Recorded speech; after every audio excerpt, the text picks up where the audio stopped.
Good evening and welcome to the April 2nd, 2014 meeting of the Lake Forest Building Review Board. I'm Charlie King, Chairman of the Building Review Board. At this time, I ask members of the board to introduce themselves, please. Starting with you, Fred.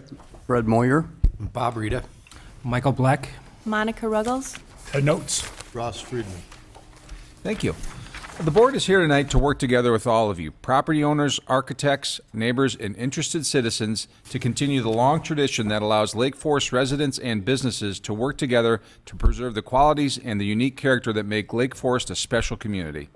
We recognize the personal importance of each petitioner's request.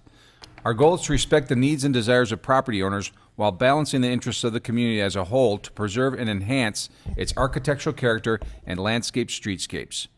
For those of you who may not be familiar with the Building Review Board, the types of projects that come before this board are those in which the property owners are requesting a variance to allow a home that is larger than permitted by the code, are seeking a demolition permit and approval of a replacement structure, or otherwise involve issues that could not be fully resolved by city staff. It is important to note that over 95% of the building permits issued by the city without the need for any board review. Thus, the board typically deals with the most challenging and sometimes controversial projects. The City of Lake Forest is committed to conducting open and fair meetings. To achieve that goal, the board has adopted meeting procedures and all parties will be provided an opportunity to speak. These procedures are outlined in the agendas available at the back of the room. This meeting is also broadcast on cable television. Speaking on behalf of the entire board and city staff, our objective is to provide a review process that is thorough, fair, and without unnecessary delay. We will mention in today's meeting we have a lot of items on our agenda, so we're going to ask the petitioners to keep their presentations to the 10 minutes that are normally allotted in order to move things along. First order of business is the approval of the February 5th, 2014 minutes. Everybody received those? Does anybody have any comments, questions, changes? Okay, can we move for... Make a motion to approve the minutes as presented. Okay. Second. Okay, all in favor? Aye. February 5th minutes are approved. The next item on the agenda is consideration of a request for approval of an addition to the residence located at 382 Cherokee Road. The owners are 382 Cherokee LLC, Poon Soo Lee and Bobby Kim, and the representative is Sean Purnell, architect. Before we start, do we have anyone that has a conflict that needs to recuse himself? No? Okay. Thank you very much. Please step forward.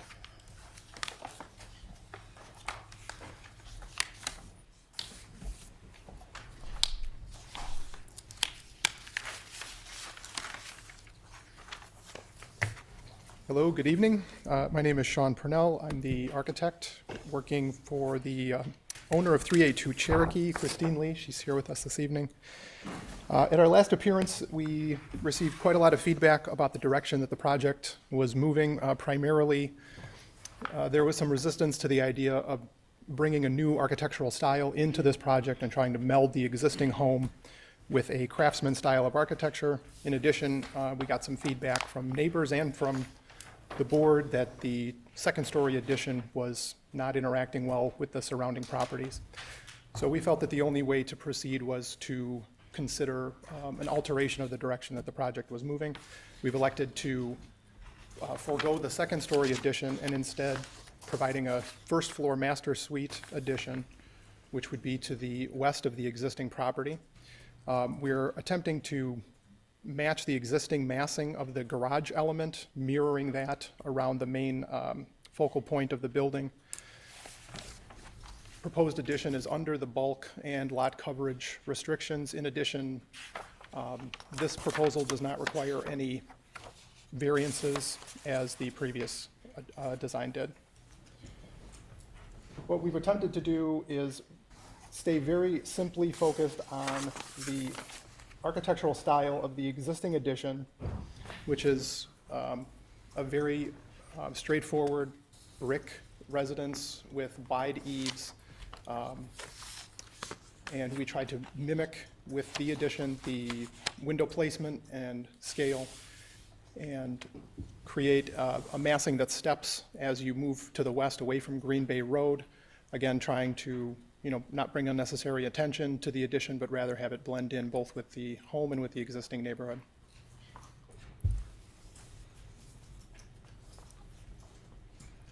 You know, one of the things that we elected to do was to try to minimize the amount of materials on the site, as some of the feedback that we got before was that we were bringing in a third and even a fourth material, which was causing unnecessary complication. The only modification that we would like to make to the existing building, in the original design, there is a limestone detail between the two second-story windows that matches the limestone in the fireplace. Because we're doing an extensive amount of brick rework and matching with the addition, we'd like to remove that detail because we feel that it's dated and unnecessary, and turn the elevation street-facing facade into a simple brick without that second-story limestone detail.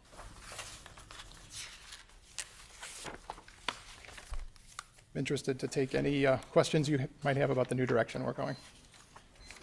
Thank you very much. Staff report, please. Thank you, Chairman King.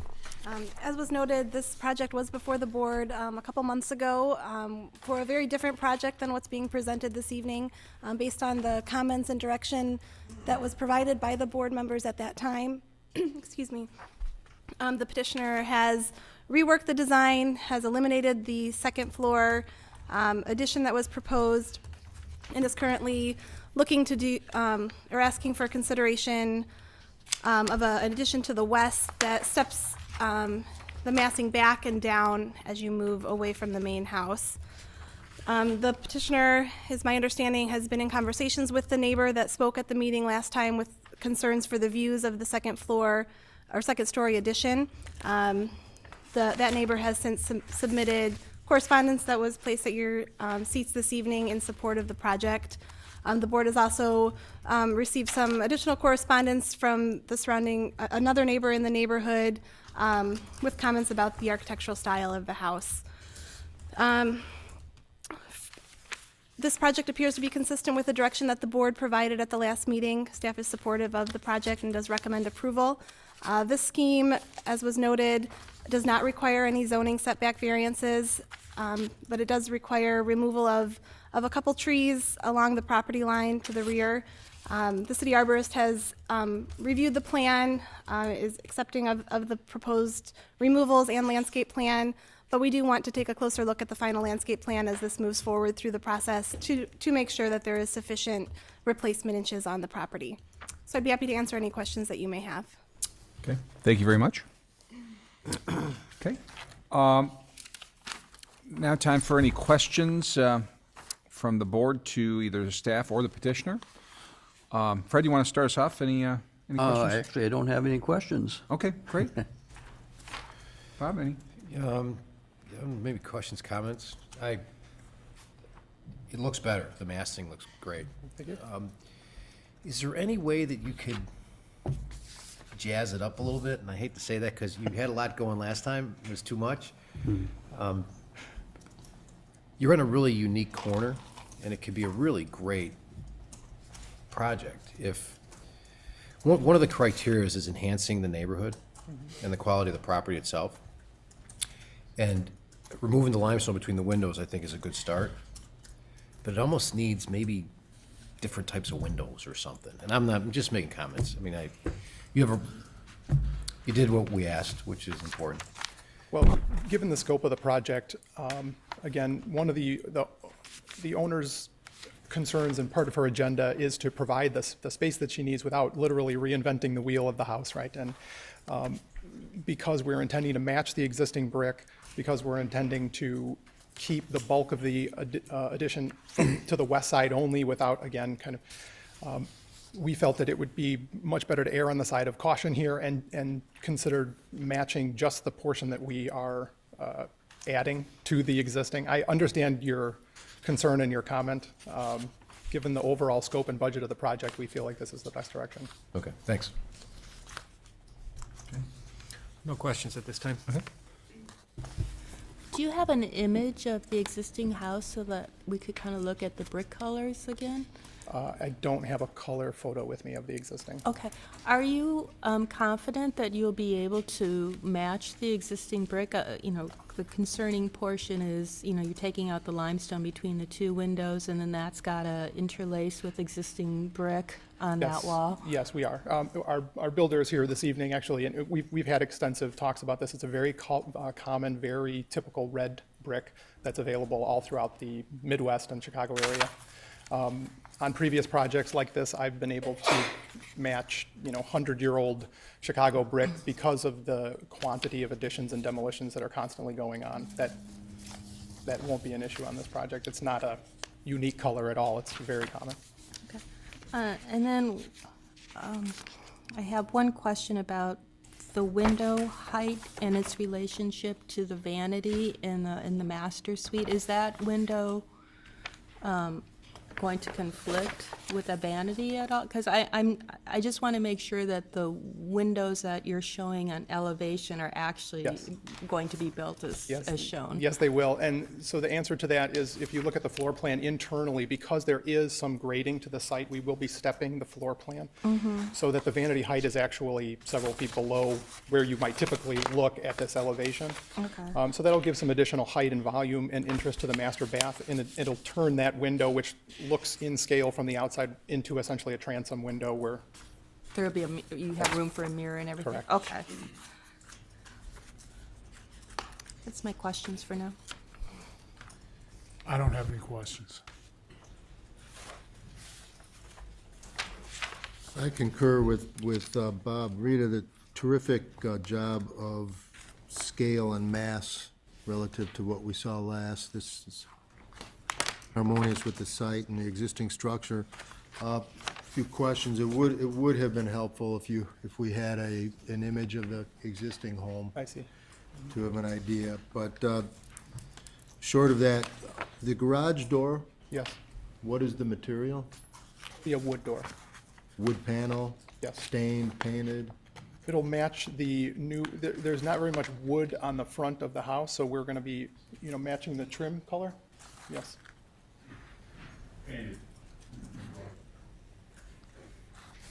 And to Megan's comment about the landscaping, which will require approval, I think that that's critical. That will, it's very important to soften the home and have perimeter plantings against the foundation. Yes. Our landscape designer unfortunately couldn't be here. I know there's been a preliminary plan submitted to you, which I think gives a pretty strong start to the design. Obviously, that'll have to go through the appropriate approvals. Does this style home fit, do shutters fit with this style house? I think you could argue that one either way. I mean, on a brick home like this, I find shutters sometimes don't work as well. They don't fit in with the trim as well as a siding home. So in this case, again, going back to the original style of the existing architecture, I feel that this is the appropriate move.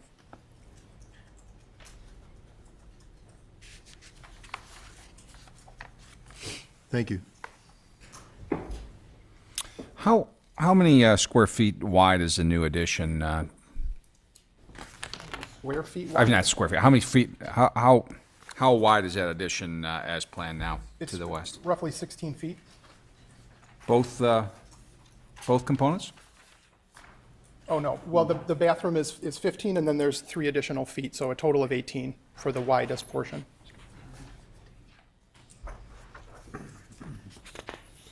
So, I'm sorry, from the current edge of the western edge of the property. I'm sorry, I how many misunderstood. How many feet are you going west? So to the west, it's 22 feet. We're matching the width of the garage element on the other side. So the bedroom's 22, and then the bath would be another 10. So is that 32? Am I? That's correct. Okay, thank you. Okay, that's my question. I see. Anything, Ted? One thing that did strike me is the bathroom addition to the far west. Had you given a thought to cleaning up the lines of the front of the house and having that southern wall of the bathroom line up with the southern wall of the bedroom? Well, there's two issues there. One is the curve of the front yard setback. I think we're okay in regards to that. We've had some discussions with staff, and after those discussions, we felt, we agreed with staff's recommendation that we try to mimic the existing, supplemental mass of the garage, which is almost exactly 22 feet to the east. So by doing that, we don't create a extremely long, unbroken 30-foot expanse without any kind of shadow line or corner break. So we were leaning in that direction, and we went back and forth about the exact width of that master bedroom element. That's all I have, thank you. Any other questions, Fred? Not a question, but comment. See if are we in Sure, comments? we'll go to comments after we get a chance Oh, to wait. the public testimony, if that's okay. Any other questions, Albarnos? Okay. And it is time for anyone from the public that wishes to come up to testify. Okay, thanks. Okay. With that being said, now it is time for comments. Fred, Oh, okay. go right ahead, sir. Well, I agree with the comments, actually, during the questions that we had just preceding. But one of my reactions when I visited the site, again, was that with the proposed expansion, although I agree with all the positive comments that have been put forward, that responded to suggestions that were made at our last meeting and so on, what we're seeing now is on the edge of appearing to be a duplex. And it's not there yet. It doesn't have two entries, but it has a sufficient mass in the east-west direction to be, larger than a single house almost, you might say, for its scale. And that's not a reason for disapproving it, by the way. I just think it's on the edge of having, of almost, in a sense, suggesting the neighborhood's going duplex, which it's not and shouldn't. But and the comment was made about, jazzing up the appearance. It's now, you said you took caution or erred to the side of caution, and I think it's shouting caution. Frankly, it's been, all of the features that we thought were too many features have been removed, and so it's down to kind of a lack of features, but the features that are there are consistent with each other. It's very much in the vocabulary of the existing house, improved the existing house by taking out the limestone. So everything has been in a positive direction, but I think it does need something. As opposed to changing the facade or doing something with it, I was about to comment earlier when I wasn't supposed to comment, that landscaping, which has already been brought up by Ross, that would be very important, and not just the surface landscaping, but I was, feeling the need for even some landscaping that would break up the horizontality. In other words, some landscape that breaks down the uninterrupted length of east-west facade, that interrupts it visually and, in front of the building, so we don't see the whole facade at one time. It has some clump of significant planting in a grove, if you will, small, in front of the house, that, your landscaper, I can see by the plan that's been drawn, you have a competent person on the job. And so the thinking would be to go in that direction and perhaps see if landscaping can be used to break down the unrelieved facade visually. Okay. Bob? I agree. I think the landscaping is going to do the trick. And I know the staff report specifically talked about shrubs, and then they also talked about that inch-for-inch replacement of the trees. They're going to be removed. So, as long as they comply with the staff report and the recommendations and requirements, I'm okay. Okay. It's a very horizontal building. It does, like Fred mentioned, it does seem to go on for a good distance there. And I think it could benefit from a little bit further detail on the facade. And maybe the landscaping could remedy all of that. But the landscaping obviously is an important element to it, and it just looks like it could benefit maybe from a little bit more detail. Okay, thanks. Monica? Yeah, I think some of the other comments on the board, like Fred specifically, are right on. I do agree that the massing is much improved from the last submittal, and I think there is a missed opportunity here to kind of enhance the simple architectural style and take it a step further, and maybe change out the windows as Bob has said. Do something. Add a couple horizontal lines or something, make it a little bit more prairie. But there's some detailing that's lacking in here. But I do think the mass is much improved. The house is consistent throughout, even though it's really bare bones. So I am in favor of it, although I think it could have been enhanced. Mr. Notes? I would just like to commend the architect and the owner for working to address our concerns, being able to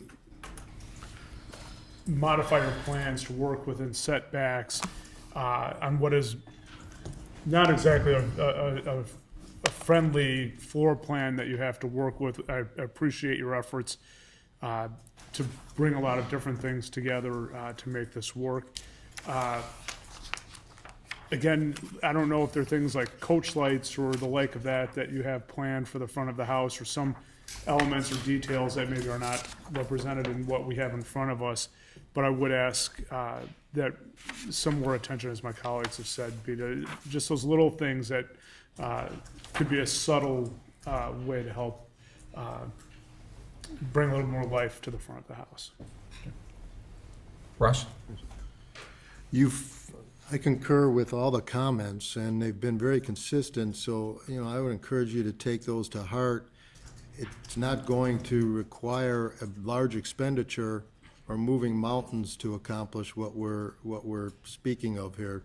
Subtle details, whether it's plant material, coach lights, shutters, some relief to the massing.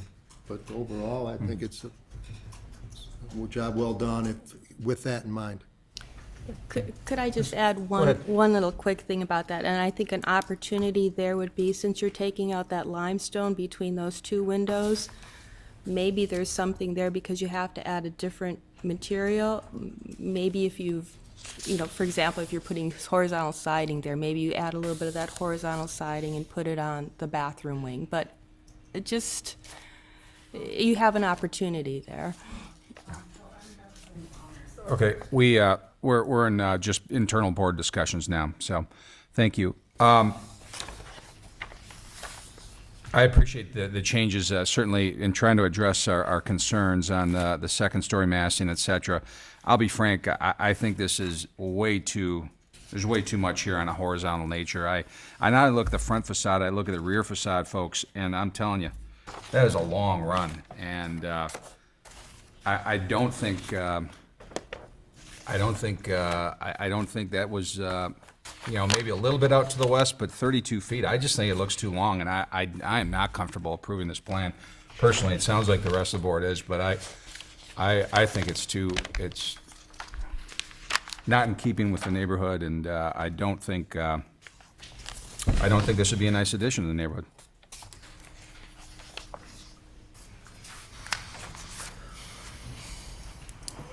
Now I'm one voice of seven, so we certainly can take this to a vote if people are in favor of this petition. But that's my thoughts.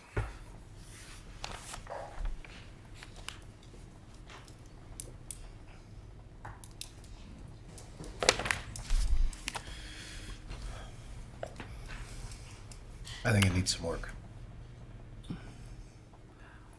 I think out of this board, how many, I would say most everybody has come up with the opinion that they think that there's some details lacking or an opportunity being missed, that subtle details or whatever that could improve it.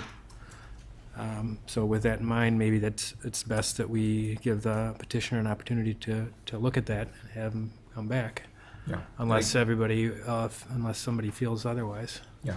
I don't have a problem with continuing it, but again, I heard support in general for this petition, so I'm not forcing my will upon the board. I'm just at this point not comfortable voting for this petition without some changes to it. But again, if we have enough here to support it, I certainly do not want to suppress a vote here on this matter, so. Well, I think the petitioners went back and took many of our comments to heart. You know, they Yes, took off the absolutely. second story that was of a totally different style that they plopped on, you know, this existing ranch house. So I commend them for that. And I do think it would be difficult to add a second floor to this project. But having said that, there's certainly an opportunity to make this more of an architectural statement and help mitigate these really long facades, you know, even if it's something with a different change of material, and make it more of a prairie style home.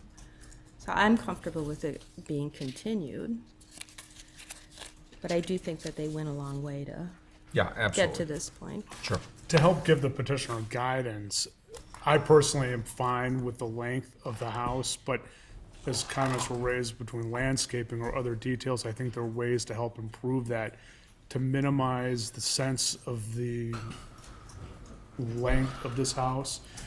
So, me personally, I wouldn't ask them to go change their plan, other than to come back with more detail on how the landscaping and other details might be factored in. And I think the way that the massing is going to the west and the stepping back as you continue west helps with that, so I agree with Ted. I agree. I mean, it's a challenging site. It's a very narrow but wide, excessively wide piece of property, so it has significant limitations. And although it is a long, the length of the home is significant, and they've stretched it yet further, but it's in keeping with the character of the natural setting and the site that they come to the table with.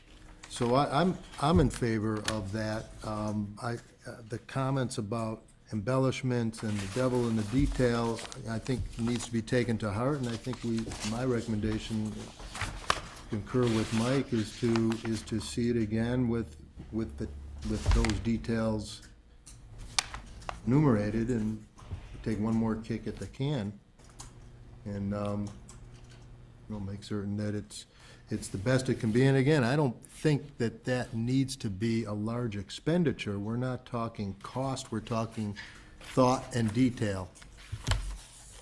But it is a challenging site, Yeah. Right. Because question about it. for example, I mean, the existing structure is that red brick.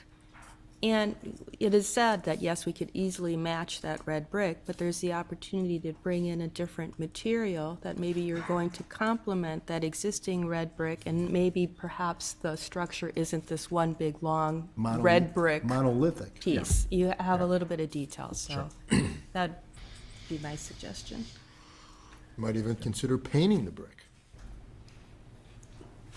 What do you think, Fred? Well, I'd make a suggestion. You know, I was just thinking about, you know, what we're talking about, long and low and extended and so on. And I was running through my mind the fact that Frank Lloyd Wright would probably be comfortable with the massing, long and low and extended.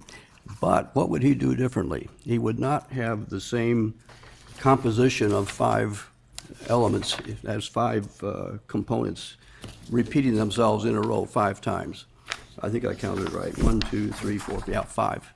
It wouldn't be. There would be a central element that would be commanding attention, and the other secondary to it. And what that leads me to suggest is the possibility that at the entry, which previously had a lot of features and now has basically no features, just a door, you bring back a feature, not a previous one, but perhaps something just in the order of a portico or trellis or open, just even a structure that has trellis work above and columns to define a space in front of the entry. I'm just talking about a direction, not a specific design.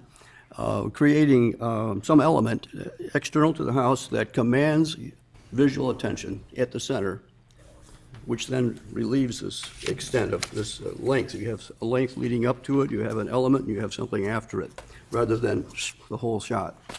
If you follow what I'm thinking, something that's 10 by 10 or 10 by 12 out in front of, a footprint in front of the, where you presently have a patio. At least I think you do. Yeah, you do. You have something there. Bringing an element out, wood, perhaps dark wood, is something that would be consistent with the brickwork. Anyway, it's just a thought, just to create something that would define the entry and be a visual element. Can I make a motion? Sure. I move to continue the petition on two thoughts. One is the landscape breakup of the facade, but also to enhance it with accents and details and ornamentation along the lines of what we spoke about here, to break it up. Okay, does anyone second that? I'll second. Okay, all in favor? Aye. Aye. Opposed? No? Okay, motion is continued. Thank you very much for your efforts. We appreciate that.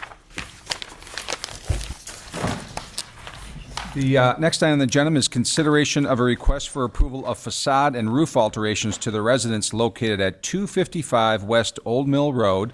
The owner is Jeff Arfston. The representative are Jeff Letster, designer, and George Norps, contractor, if the K is silent. Norps, if it's not.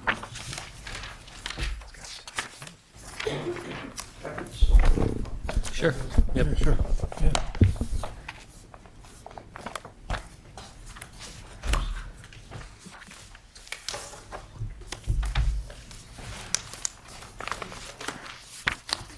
Good evening. My name is Jeff Letzer. I'm with Aspect Design Architects.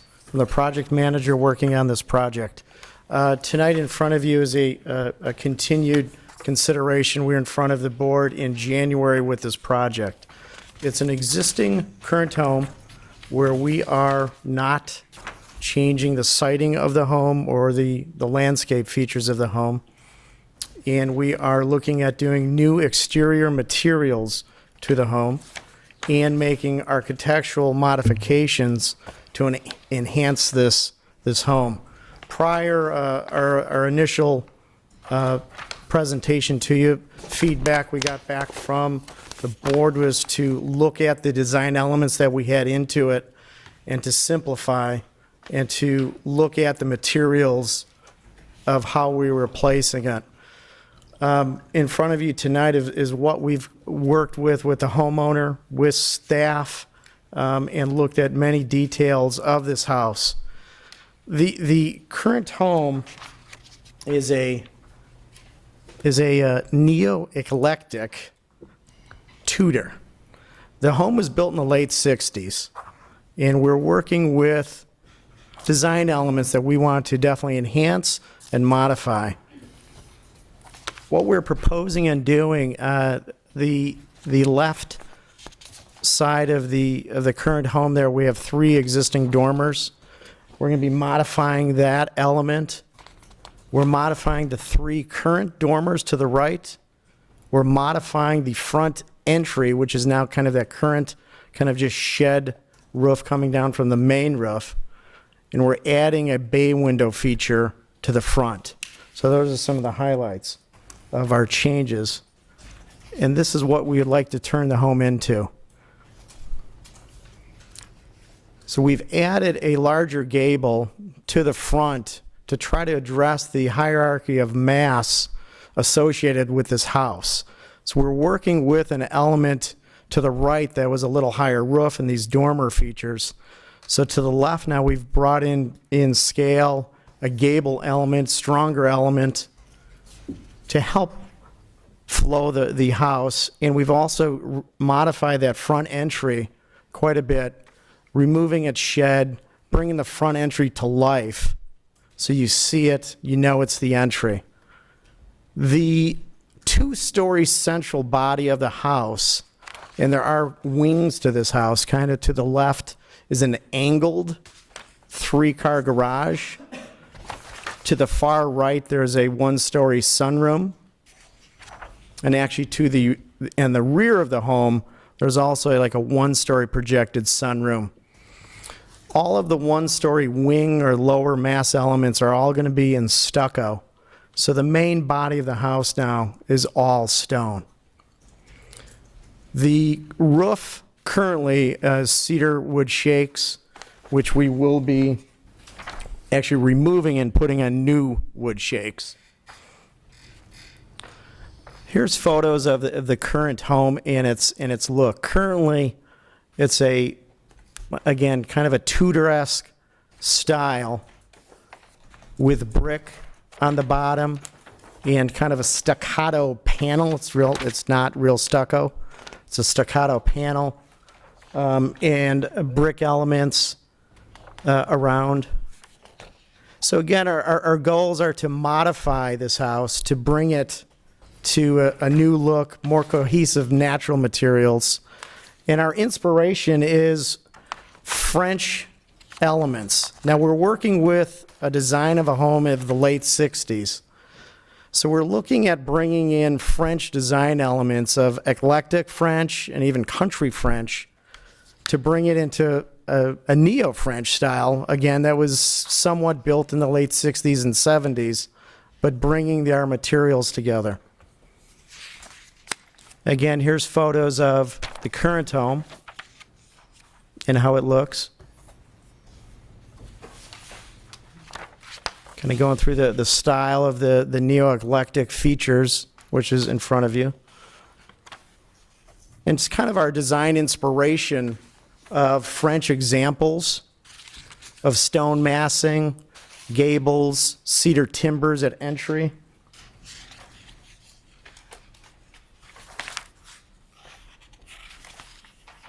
You know, steep roof lines. Again, that stone main body. Stucco on lower elements.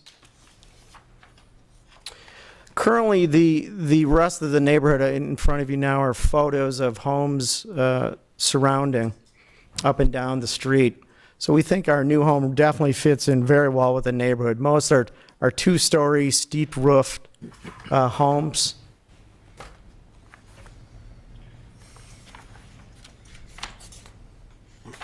Actually, these homes, a few years ago, actually we were involved with modifying these homes, bringing in updated materials with brick and stone and different features on them. Again, this is kind of a snapshot of the current house and how it looks.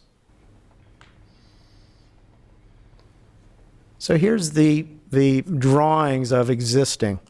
And you can see the three dormers on the left are which we're going to be modifying. Again, front entry, adding a whole bay window element where right now it's just a blank brick wall. Kind of run through these quickly. Again, these are existing of the home. And now our proposed. Well, again, where the main body of the house is all stone, wings stucco, improved gable front, new entry, added bay. And again, all the materials are going to be stone and stucco and cedar timbering. And we're also going to be doing new overhead doors also. And again, even the chimney, the current chimney, the whole piece will all be with new cladded in stone. In front of you, there's also different details of porch and different elements we're proposing. Kind of layout of house. Now, and here's the actual site where you can kind of see that angled garage and how it fits and how that elevation is so important to us. Staff did, prior to the meeting, staff sent us some comments,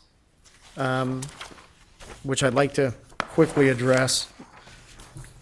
Staff had recommended kind of a pilaster continuation at the front door where we're coming out with new columns in the front. They actually wanted to have pilasters engaged on the wall so the whole front entry fits in, which we think is a great idea. They also talked about, in this initial proposal, we had kind of a jacked arch stone header course above the windows, and they felt that because we do have some multiple width, that maybe a simpler, kind of more of a rectangular, just a stone header would be more appropriate, which again, I think would look great because we are using stone sills also on all the new product. So we think that works out real well. And again, we can go over detailing of that with staff or discuss with you folks today. And also, they brought up the stone we're adding is actually, it's real stone, cut thin, and actually applied to the house. Now, one question they had was, it does stick past the foundation by its dimension, a couple inches, 2 or 2.5 inches. And they were a little concerned about the visual look of stone not actually setting on a foundation.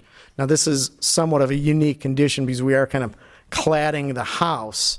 Now, some thoughts we had, kind of first simple thought would be because right now we're showing about a 6-inch grade to top of foundation of exposed concrete. Being that it's stone, we could drop this down to about 2 inches above grade, and where we're putting the stone is basically at the landscaped areas. So I think once the landscape's in play, I don't think it's really going to be a visual image that you're going to see. Because at the areas at the garage door where, there's no landscaping, when there's blacktop or paving, that's all stucco. So we don't have that stone element there. So that was a thought, I think, to help just lower that. And I think with landscaping, you're really not going to see that element. So again, we can discuss. So with that, I'll end the presentation now and open up to questions. Thank you very much. Staff report, please. Thank you, Chairman King. The intent of this project is really to give the existing house a facelift, which brings some challenges given that you're working with existing roof forms, with existing massing and shapes and different architectural elements. This project was before the board again a couple months ago, and the general direction that was provided to the petitioner was to really look at the architectural style, look to traditional construction details, and bring something back to the board that is more consistent in the application of the new materials on the project. I think in general, the changes that have been made are an improvement over the project that was presented to the board a couple months ago. There is a more consistent application of the stone on all 4 elevations.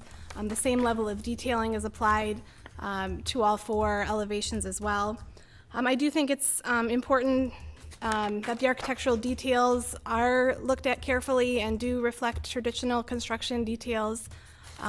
Given that this is an applied material to the existing house, you really want to make sure that it doesn't look applied when it's done. You want it to feel like a masonry structure. So the conditions of approval that are recommended in your staff report really speak to that, and really looking closely at those details to make sure that the end product is consistent with the design guidelines.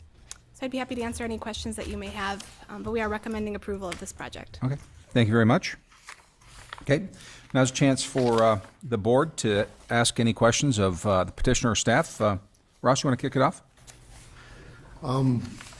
Nice improvement from a couple of months ago. I noticed that the gutters are aluminum. Yes. What is the flashing? The fascia of it, or? The roof flashing? Cables tie into the roof. I think and the- are we staying with copper, George, or? Yeah, That's copper to match the bay, yes. but the gutters, has there been any thought to copper gutters and downspouts? It's something we could look at. I believe that was preference to do the copper gutters, and there's a cost consideration there. We're right on our budget line here, and we have to watch all of our costs very, very closely here. So it's a budget consideration for the board. But right now, we are planning, unless we get different directions. I think copper gutters would look great, but this is budgetary consideration. Okay. Any further comments? If you could come up to the microphone for now, if you have any other questions. Thanks. Anything else, Ross? The existing roof framing remains? The existing roof, the existing roof remains. The gable over the bay on the left, that is all new roof construction, and the roof over the front entry, that is all new roof construction. But the main And- gables behind our existing framing, which Correct. we were bothered by that last time, and frankly, I still am, the overall massing of those structures, but I recognize it's a complete rebuild if you were to Right. lower that. Well, and I think that's why it's important because we went through a lot of different design studies after our initial meeting with you folks, is that larger gable in the front, to me, because we were always working with some smaller gables, some smaller elements, and the piece on the right always looked more important with all those gables and a taller roof. So what we're trying to attempt to do, which I think we did pretty successfully, is put that larger gable element there, so you feel that first, and the dormers to the right work together with it. I agree with Megan's comment that it's critical that the veneer stone is applied in a manner that it provides the intended result. Yes. Well, and kind of just throw in on that too, like even around all the windows, the stone is actually returned to the windows. There's sill details as typical stone. So all the openings and everything you visually see would all be traditional detailing. I can't put my finger on it. I don't know what it is, but something regarding the new entry, something's missing. Again, last petitioner, we were talking about detail, gingerbreading. I don't know what it is, but to me, something is lacking. And I think that there's been a dramatic improvement over the existing portion of the home, the front entry, but something is still lacking, and I can't put my finger on it. And I think that kind of plays into some of the design elements we were looking at of doing kind of French eclectic, where sometimes the more typical true French style, if it's more of a formal look, a lot of times would have a lot of limestone or more elaborate type entries. Again, with the roof lines and the feel of this house, that's where we're kind of bringing this down into a little bit more informal feel with a little bit more of the country element. And that's where we have the timbering. And again, with the rendering here, these are actually, those timbers are like 14-inch square timbers. So it's a beefy, massive feel around that entry with the radius brackets and some detailing around. I do have some drawings in there to might help you see that visually a little bit better. But that was some of our thoughts. What is the stoop material? I'm sorry? Front stoop, the entry stoop, what is that product? Are we saying bluestone in there? The stoop? Yeah, it's a bluestone finish. That helps. I would encourage you to continue to explore something regarding the entry feature in terms of embellishment. I think that one of the things that we were trying to achieve was, when the board gave us direction, we're trying to be able to simplify the design. As you recall, I think that that you had made a comment before about like the dormers over the garage, and we removed those altogether, simplifying the design. I don't disagree with you about the front entryway. What we're trying to be able to achieve with the owner was really to open that up. Right now, it's a dark entryway, and I totally agree with you. And I really always wanted to kind of use a an arch kind of even arching the roof just slightly at the entryway. But we kept it simple because we were really kind of following the board's direction on this, and that's the reason why we ended up in this, with this design. I really kind of wanted, as Jeff knows, I wanted to be able to create more of an arch kind of look at the entryway. That's why you see that little arch, but I actually was looking toward a little bit of curvature of the roof there, just to be able to soften that look right there. So. And just to kind of add on to that, we worked through numerous design studies with that also.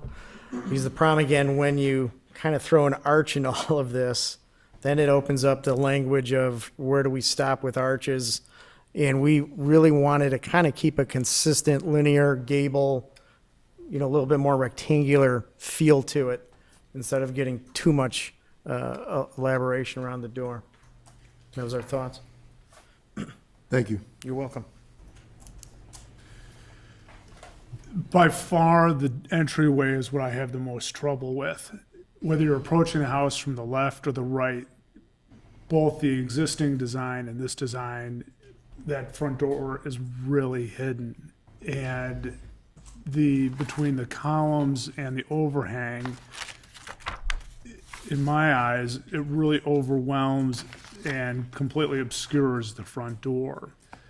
I don't know if you have examples of alternatives that you have considered, and I don't know how wedded you are to the overhang feature, but I'm almost inclined to think if you eliminated the overhang and just kept the front wall flat, open the door up, you now have a much more bright, welcoming front door. I'm only asking you to consider that. In regard to the cupola, did you consider any other styles that might not look so boxy? We were looking at some radial features even on the roof, kind of a radial element. But again, I think even in our earlier submission, we actually had a taller and even a vane on the top or a finial on the top. Again, our thought on this was to keep things relatively simple and kind of keep the front gable, the pitch look working. And just kind of jump back to your comment on the front entry. The projection of that's only about 5 feet. And the height of that, we've increased the height quite a bit, which you may not feel there, but if you actually maybe look at the working drawings, the height of that is almost 11 feet tall. So it does open up, from the previous house considerably, because that front porch entry was almost, 10, 11 feet deep and only about 8 feet tall. So we've definitely achieved what the owner definitely wanted, was to open that up and see that. Just from a dimensional, that's we're at about 5 feet projection, 11 feet tall. Those are the only questions, comments I have at this point.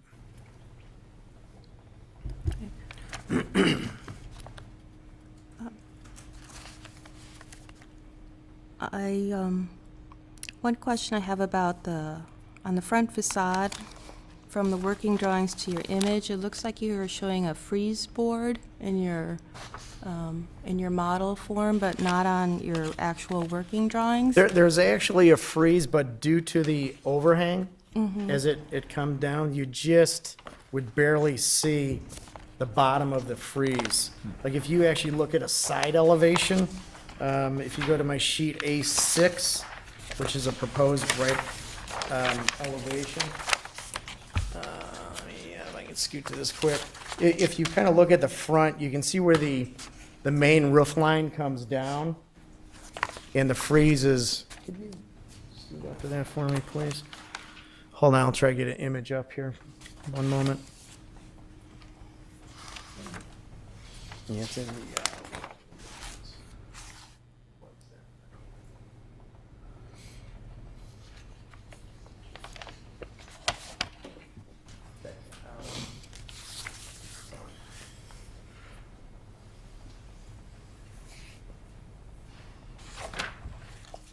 If you look at the front there, as the roof pitch comes down and the overhang, there is a frieze up on the house, but at a front elevation, you wouldn't necessarily see it because it's coming down and the frieze is like that. So the actual fascia is covering the view of the frieze, but there is a frieze. And that So runs continuous in the stonework. when the copper roof for the bays, would that end at the bottom of the soffit, or would it end at the bottom of the frieze board? That would end at the bottom of the frieze. Okay, so your 3D image where it's like interconnecting or breaking up that frieze board, that's not exactly accurate? Okay, Yeah, actually, you might see on this elevation, you can see where the bay actually interacts. It's right at the bottom of the frieze there. So the frieze would be continuous.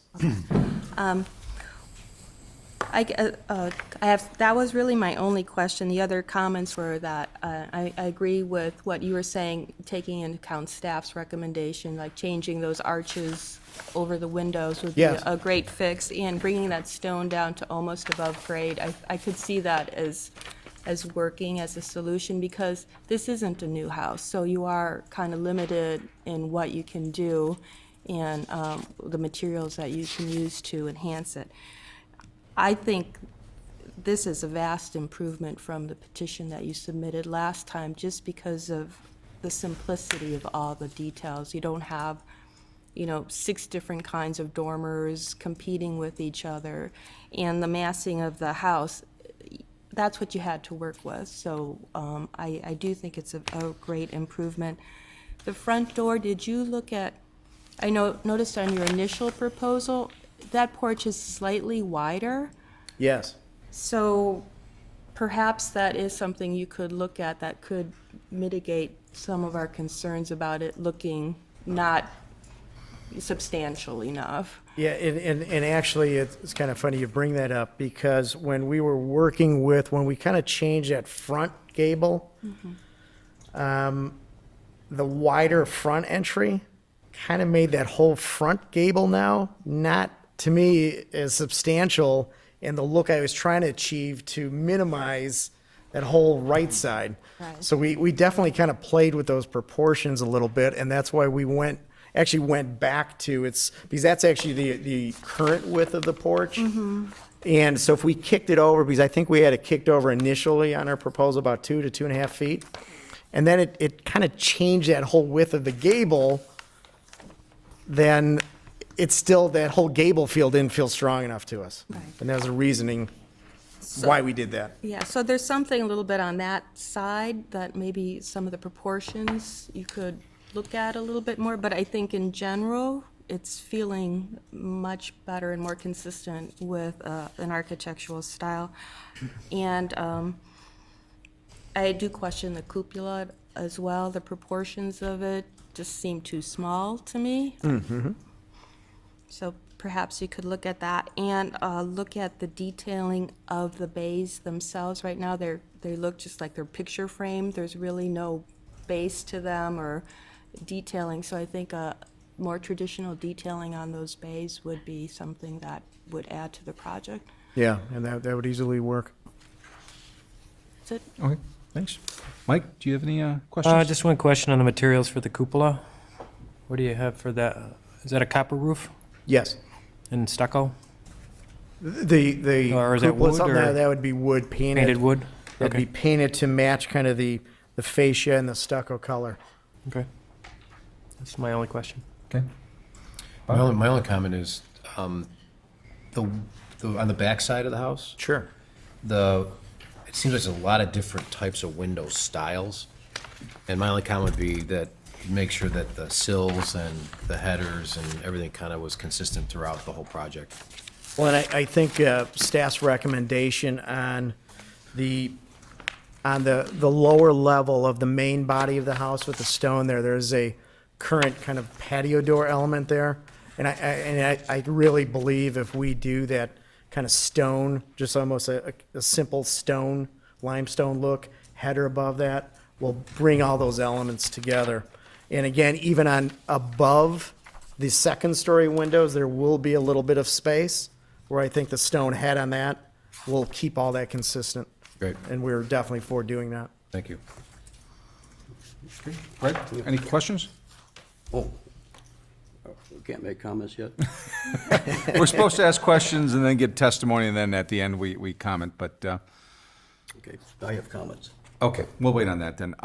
Just one quick question. How do you hang the stone on the different materials? I mean, you're hanging on this staccato, I think you called it, and brick. I mean, Well, some type of adhesive, or how do you? The Kato is actually going to be, the current material that's on there is going to be removed. Okay. And there's a cement backer board that is installed. And then there's a water proofing membrane, and then the stone elements, and then it's actually mortared right in place onto that. And then it will flush out with the current brick, where the stone can be mortared directly to the brick, again, with a waterproofing element behind it. Okay. So we'll have a continuous flush feel, but yeah, we're not going over that existing staccato. Yeah, I was just curious, Yeah, especially that all has to come off. as you bring that stone down close to the ground. I was worried about some water penetration getting behind that. No, and actually, we will have a flashing there. Okay. And again, it will be just stone material too. There's no wood or no elements that way, which from a building code side will also work too. Okay. Like when you do almost like a brick ledge or stone ledge, when you drop it down instead of on top of a foundation, you lower it. Similar kind of thought process there to lower the stone down. Okay, great. This is a whole process that I think Jeff correctly described it to you. And we've used it on many occasions, but it is a relatively new process too. And people always question, what's the stability of the stone to the house? And we've never lost a piece of stone, onto the house. And it has to do with the cement board, it has to do with the mortaring, and it has to do with the adhesive material that's used. It's a proven formulation that just has worked really nice. It's called thin stone.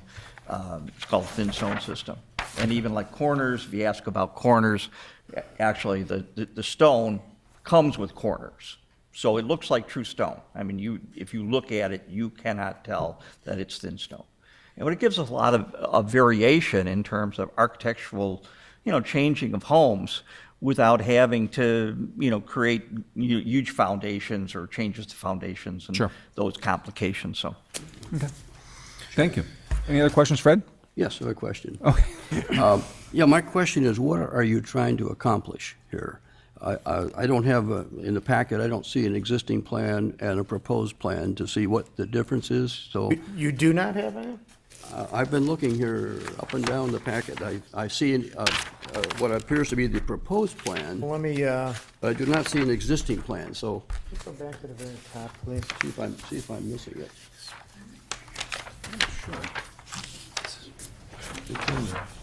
No, that's an elevation. I'm looking for a floor plan. This image right here is how the home, I'm looking for floor plans that show Oh. me what you're trying to accomplish that is not there today in terms of space or features, not much. functionality. This is really an exterior modification. So you're not changing the use of a space inside, is No, that correct? the only modifications we're making, I do have that in the drawing, is literally the front porch we're Okay. changing. So the changes in gable that you But on talked the in- about is not intended to achieve a new space or No, bigger space? no, we're not adding anything, we're not changing the use of anything, this is strictly exterior. About the only major change would be on, if you go to A11 all the way down, is a second-story bedroom window. Hold on, he's gonna scroll down to that page. Give us one moment. All right, one more. Okay. In the upper left drawing of our plan there's a room depicted as bedroom 4. Currently, it has 3 dormer windows in it, and we're removing that and just putting in 1 window. So that's about from a plan side, the biggest change. Okay, that But the answers my space question. does not change. Thank you. You're welcome. Any other questions from the board? What color stucco? We have a sample here. I'd be glad to pass it up to you if you'd like. If you'd like to see up front. And Actually, with the stone would be helpful. I can bring it over if you. Just take that up.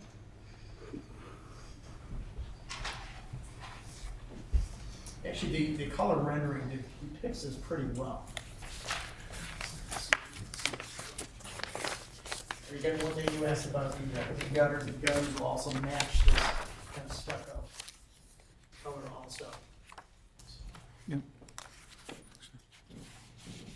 Thank you.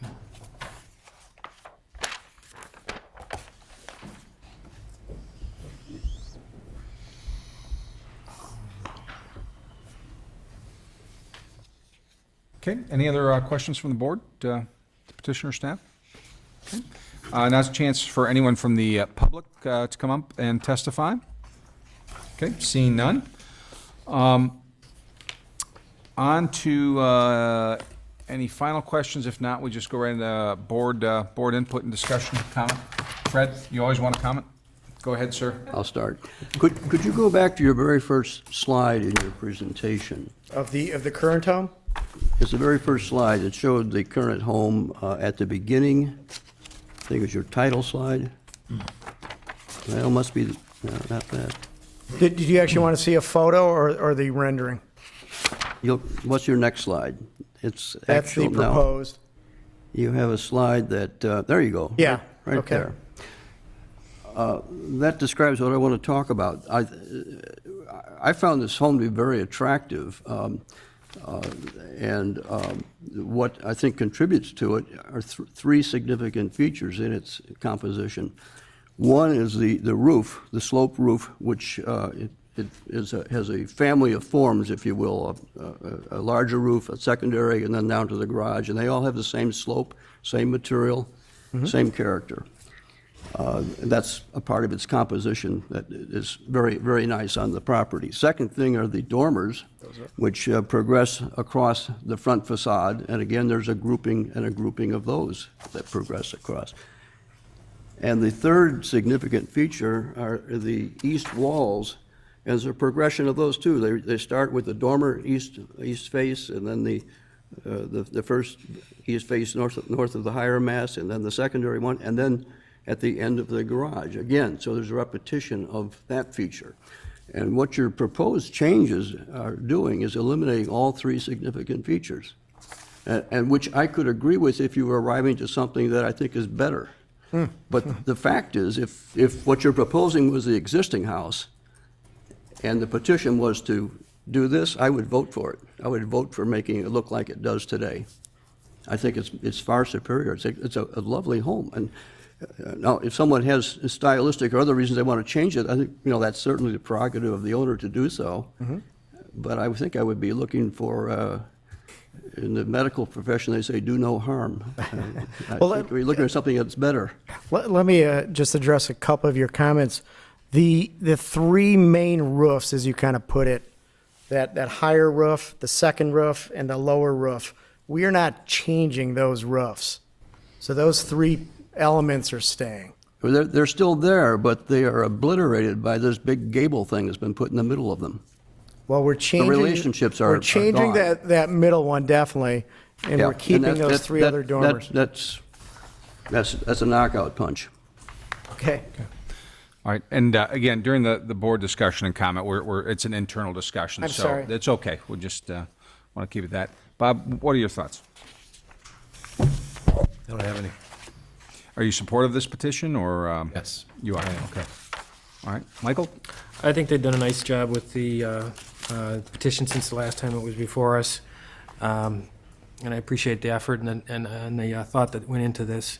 I do think that Ross had raised a question about the possibility of putting in the copper gutters and downspouts, since you have that on the cupola and on the bay windows, and it would seem to tie in. The front entry could use a little more detail, but I'm in support of the project. Okay, all right. Monica? I think since the object of the project was to change the facade from the original one to something else, so, moving along, with that philosophy, I think this petition is much better than the one that was previously submitted because of the simplicity element in this. I do think that there could be some improvement in that front entryway and the porch, and I also believe that there has to be some good traditional detailing that's submitted for the bays, the stone meeting the ground, adding the pilaster, as staff said, the headers. I'm not really very, the cupola, I believe, needs some work. To me, it seems a bit small. I'm not sure if it's necessary or if it needs to be bigger, but that needs some improvement. But I'm in support of it for the most part with those comments. Okay, thank you, Ted. Monica really summed up my feelings as well.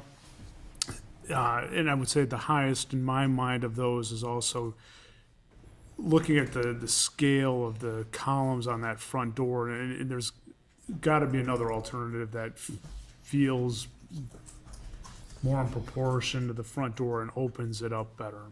Other than that, not to beat a dead horse, but reiterate my colleagues' comments. Ditto, what you've heard throughout. I agree entirely with enlarging the cupola, so it's more in keeping with the scale and mass, and as well, again, similar to the last petition, but I think it's germane to this one as well, I recommend, I'm in support of this, and I think it is a dramatic improvement from the last, with the comments provided tonight. As well, I would strongly recommend some taller plant material between the bays, especially under the dormers, between those two bays, and perhaps to the left of the front entry and to the right of the front entry. That might just soften and balance and break up the massing. So, you have one, and I don't know if this is reflective of the intended landscape plan, but you have one ornamental tree, bush, whatever that is, and then the rest are low shrub. I would recommend some taller plant material between the bays and adjacent to the front entry. Thank you.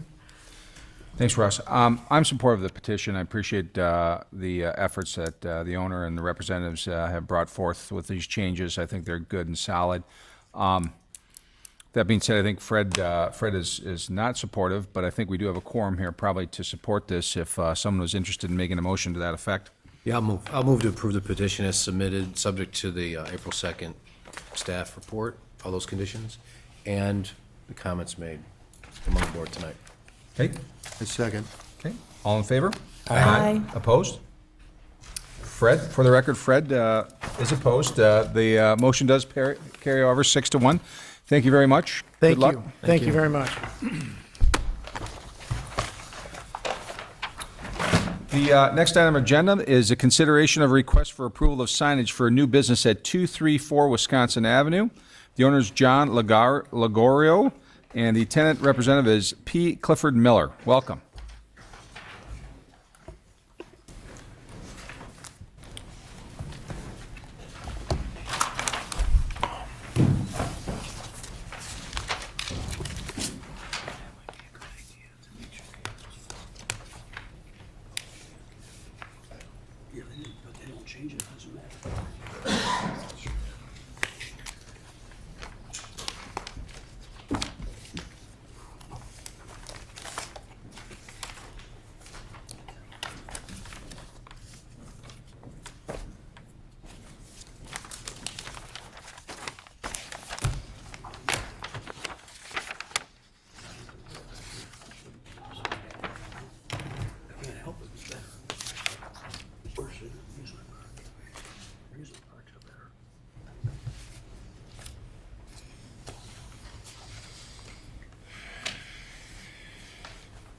Sorry, but my vision is failing me right now.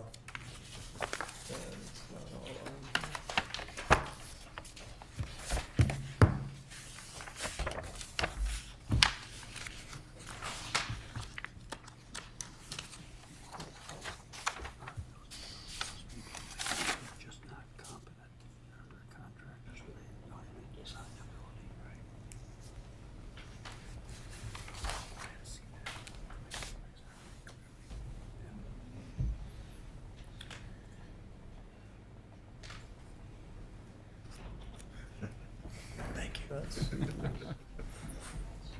Yeah, sorry, Michelle, I can't see it.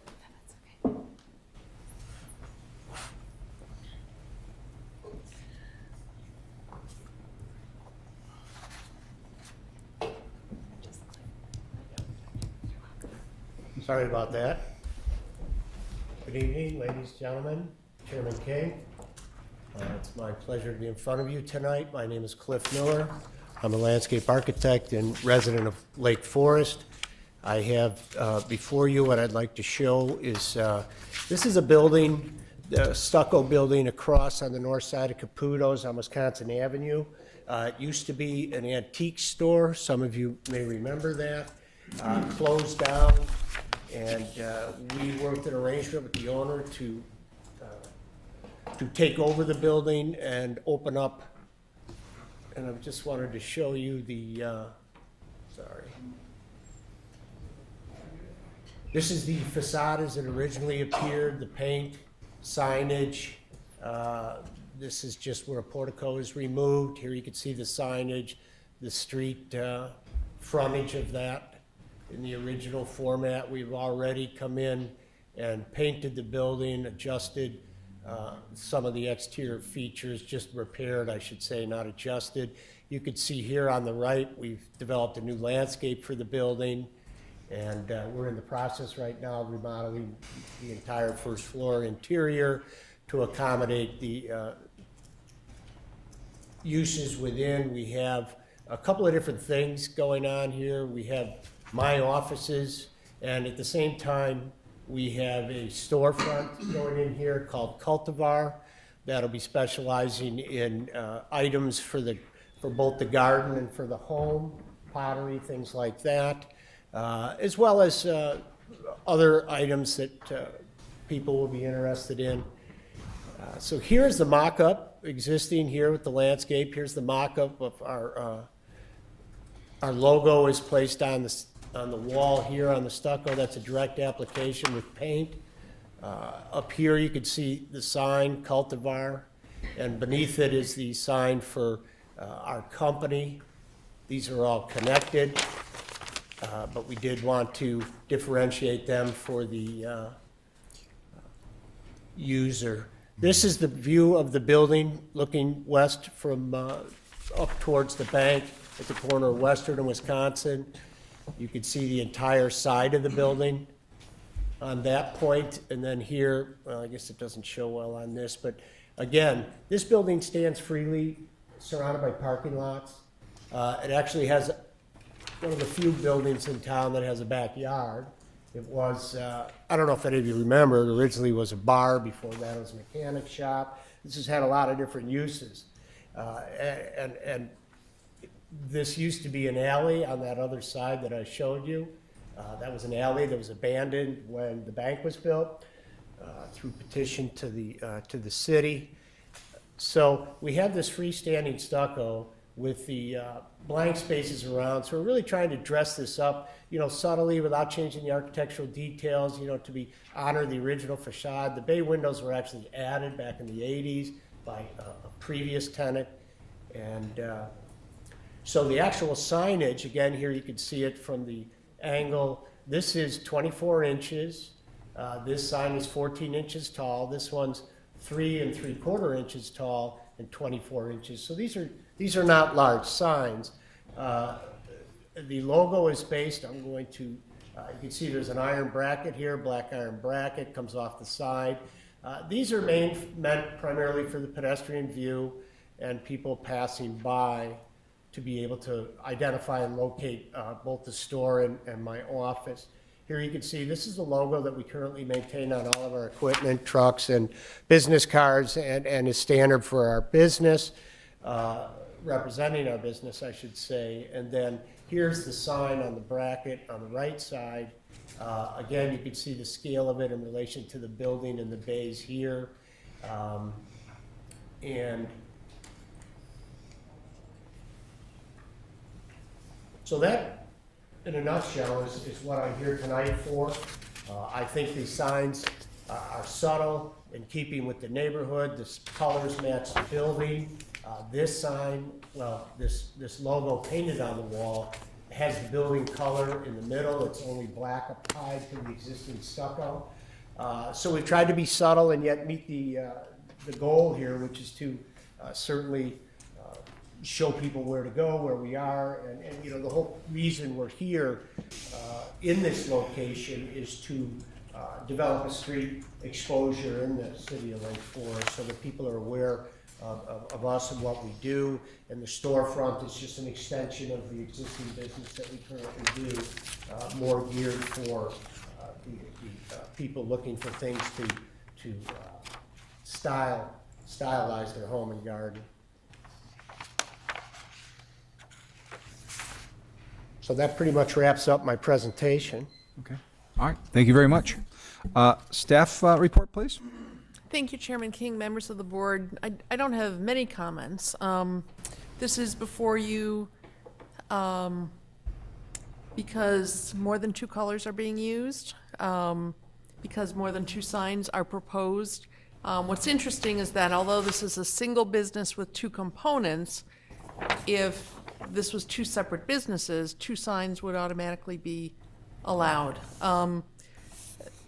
The other point that I think makes the 2 signs acceptable is the fact that this building, even though it's not on the corner, when you're looking at it from the east, from Wisconsin Avenue, it almost feels like a corner building. That east elevation is very visible.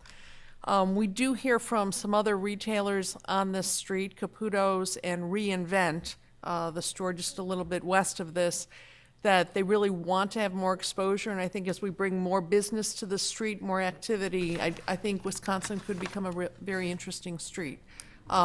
So the total size of the signage is in compliance, given the square footage of the front elevation. The graphic sign really is almost considered more artwork than signage. There is a mural that was approved by the board on the north elevation of the Fresh Market.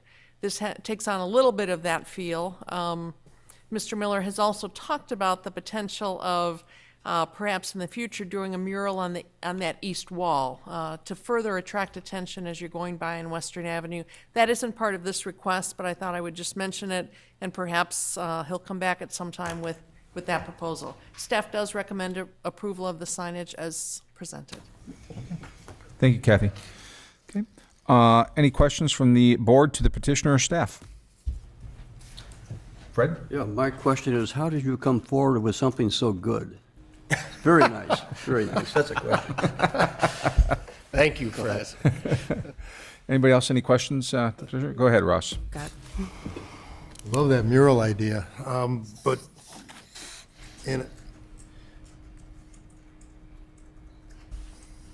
was there any consideration given to locating the hanging sign on the bracket to on the west side of the door? I know that might mar the sight line of that beautiful bay, but it in so doing would open up the red entry more so and not restrict, head clearance as well, because it is over the stoop as well. And if you thought about locating it between the area, the west side of the stoop and the bay, it would be, less a head hazard and might just open up the sight line from the prevailing entry from the east. We did look at having it on both sides when we actually dummied up a lot of this on site to get a better feel for it. And we found that it was just really competitive with the bay and sort of broke with the structure there. It's hard to see in the picture, perhaps I can go back, but when you're standing on the stoop, it's actually off the stoop. There's no entrance on the east side, so you have to enter from the south side only on the stoop. It's not a ramp step. And it's right on between the edge of the stoop. Kind of hard to pick up at this scale, but you wouldn't be able to hit your head on it unless you were to go off the side of the step that has no stairs, which you won't be able to do because it'll be railed. Thank you. Thank you. First of all, like my predecessors commented, I think you did a very nice job with this, almost to the point that I don't think you took it as far as you could go. I mean, I really think it's understated almost to a point that this is obviously your prerogative, but there might be more opportunity to make. I look at,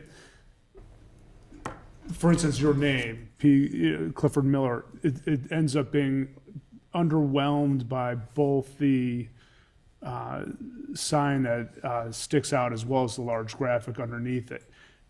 And because I feel like you do have some room here. I'd like to understand from you, would it be helpful to be considering something that had a larger presence for your name, or that really works as well as you would hope it for? Well,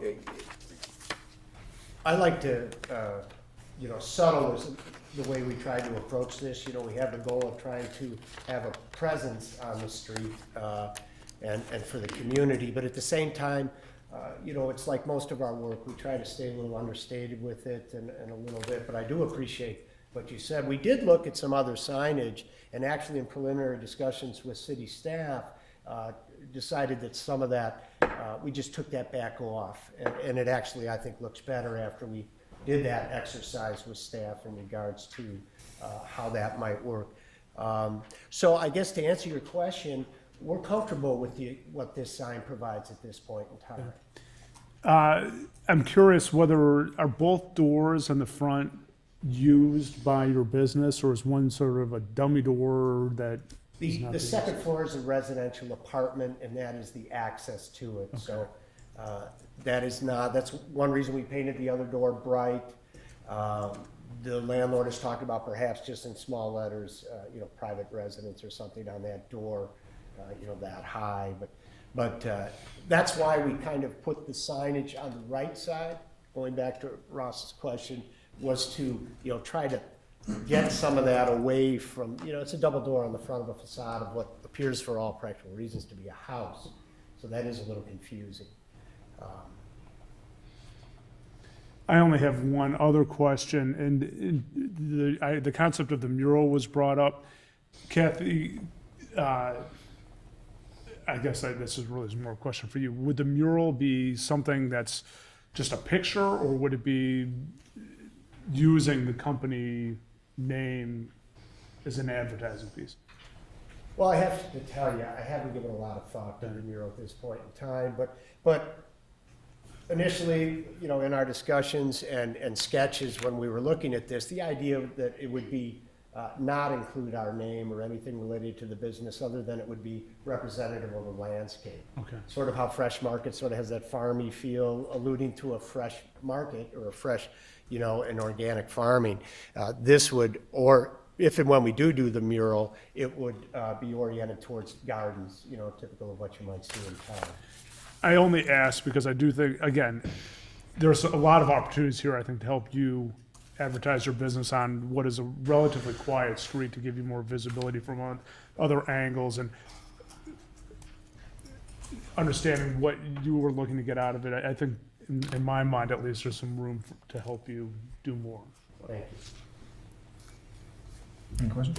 Yeah, I actually have a question for staff. When I look at the sign ordinance, I'm looking, at number 4. Sign's primary content shall be text identifying the name of the business. The sign may include non-text graphics or symbols, provided that the graphic or symbol is incidental and complementary to the overall design. And the sign, and then it goes on, it says the graphic should be 15% of the total area of the sign. So if I take, that section of the code and look at the mural part, the painted-on sign,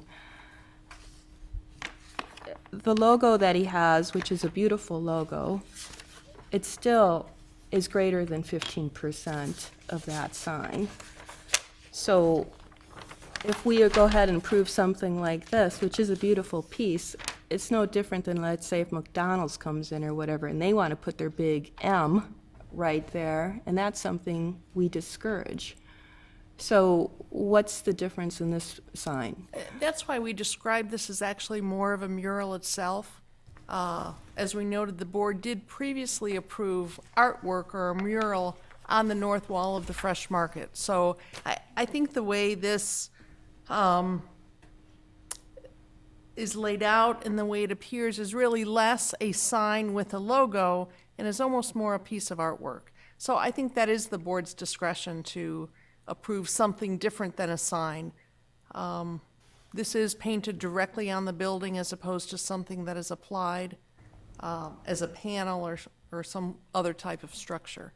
So I think that's the distinction, and there is a precedent for the board to approve murals such as this. And it will not be illuminated. Correct.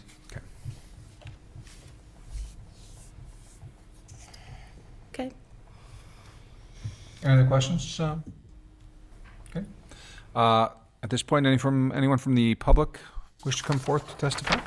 Okay. Seeing none, we'll move to board discussion and comment. And I don't know if anyone wants to kick it off. Fred? I would say I concur with the staff report, and I think that the petition as proposed is bringing a vibrancy to the street and a sense of occupancy, which the building by itself does not convey whatsoever, and a very nice character, so I'm fully supportive. Okay. Bob? I'm supportive too. Okay. I'm supportive. Okay. I'm concerned that other businesses will want to paint their logos on their buildings, so I have some reservations about not following the code. But otherwise, I think it's a beautiful sign. Again, I commend the efforts and thought you've put into putting your signs together, and whatever this board can do to help your business prosper, I'm supportive of. Great. I'm in support. Same here. Cliff, I think you've done a nice job here, and I understand what you're saying, Monica. I think that's why there's a board, though, and we are given some powers up here to make decisions, and, we have to just take these on a case-by-case basis. Following the Fresh Market, we didn't have dozens of prospects coming here asking to paint their buildings, so I think we'll just have to take one at a time, and I think this one is a nice example of something maybe we could live with kind of scattered throughout the town if necessary. So I'm supportive. Does someone want to make a motion? Yeah, I move to approve the petition as submitted, subject to whatever conditions are in the April 2nd letter from staff. Okay, seconded by Fred. All in favor say aye. Aye. Aye. Opposed? Aye. 6-1 passes. Thank you very much. Good luck. You.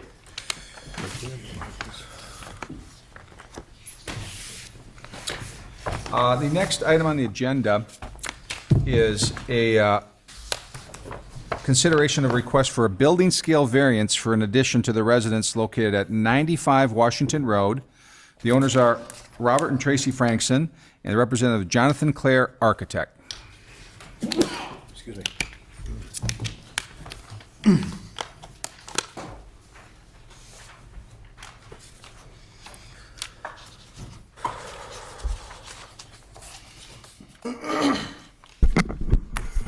Evening, Mr. Chairman, members of the board. My name is Robert Frankson.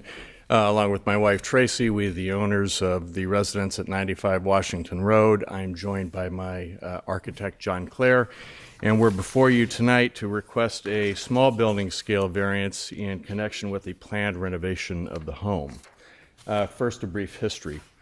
The house was constructed in 1994. It was built on a vacant lot at the time that was purchased from an estate. It's a traditional Cape Cod-style residence, complies with all zoning setback requirements, and if approved, would continue to comply with all zoning setback requirements.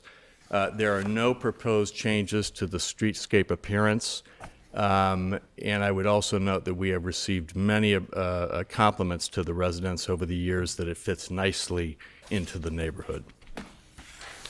Again, the request is a small 162 square foot, one-story addition that should have minimal impact to the neighboring properties for the obvious reason that the addition would be to the rear of the property and it would line up with the existing garage setback.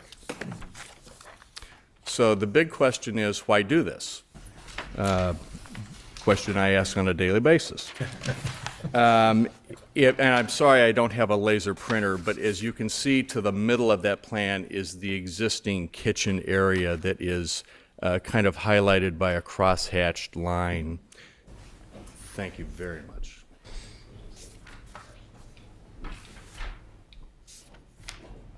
This area right here is the existing kitchen, and it's rather small. If somebody opens the fridge and gets a bottle of milk, it's hard for two people to get by.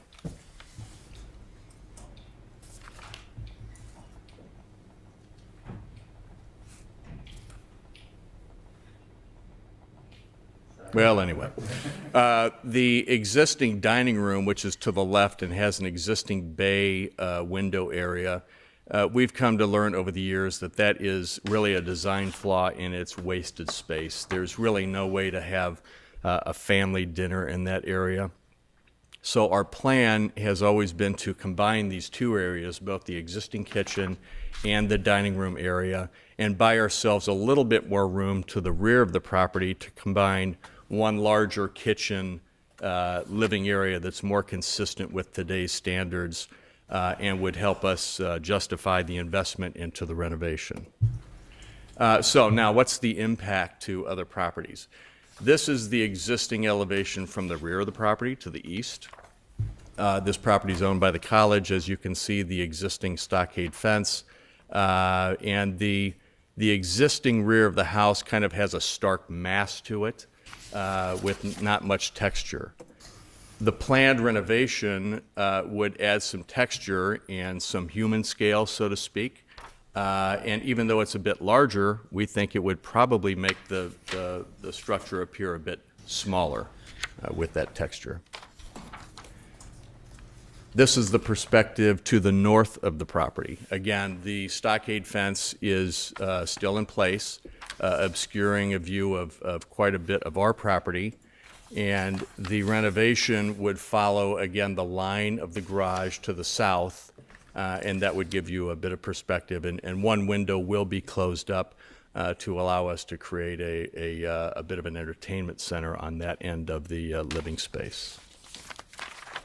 This is the perspective to the south side of the property, looking north. And as you can see here, again, the main structure is a bit obscured by the existing garage area. This would be the perspective looking straight north. Again, a very minimal impact, if any.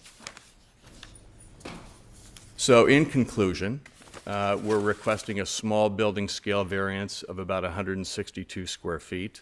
The project complies and will continue to comply with all zoning setback requirements. The streetscape appearance off of Washington Road will not change. We believe this should have minimal impact to neighboring properties. I believe in staff's report they have suggested that the bulk variance standards are met. Staff's recommended conditions of approval for construction would be, of course, strictly followed. And we've always maintained the property in a first-class manner. We've loved living in the neighborhood, and we're trying to plunk down for the duration or until they haul us out. So after staff's report, we're happy to answer any questions you might have. Thank you very much. Staff? Thank you, Chairman King. Just a couple brief comments. This project is a pretty straightforward request, a small addition to the rear of the existing house. The project's before the board because, as proposed, it is over the maximum allowable bulk allowed on the property.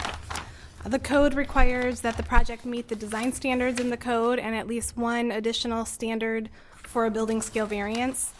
In this case, I believe three of the five standards are met. The addition is sited to the rear of the structure. It will not impact the streetscape view of the home.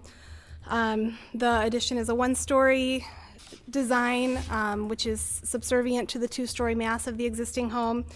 And there is an existing fence. While there's not landscaping, there's some landscaping in between properties, but the fence does screen and buffer views of the one-story area proposed, given the size and configuration of the properties in this area. So with that, staff does find, or did provide positive findings in the staff report and recommended conditions of approval that really talk about construction, parking, and staging, just given the tight street and neighborhood at this location. I'd be happy to answer any questions. Okay, thank you very much. Any questions to the staff or the petitioner? Ross, you want to kick it off this time? What is the proposed material on the new bay, the roof of the bay? Excuse me, on the new bay, there will be, well, the bay window is going away. The new structure will be the same material. It's double four siding, which is identical to the existing double four siding.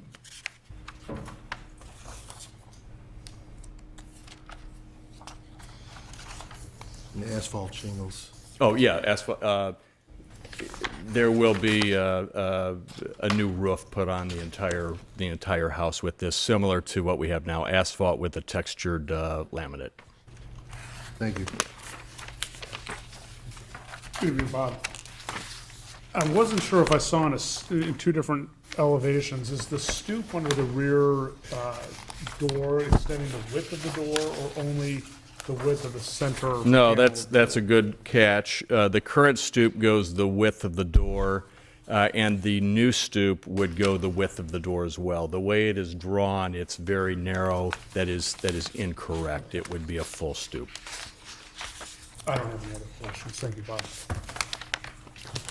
I have a couple of questions. The first one was, I think the rear elevation that you showed on the slide, the proposed doors and the kitchen window did not have divided lights, but on the drawings that I have in front of me, there are divided lights.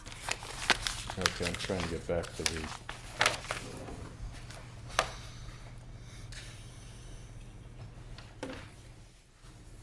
Okay, here we go.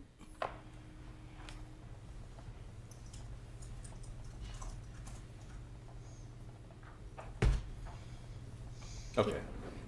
Help me understand the question one more time. So on that image, you're not showing any divided lights in the door or the new kitchen window? Whereas on the drawing that I have in front of me, there are divided lights. Actually, on the slider, you mean?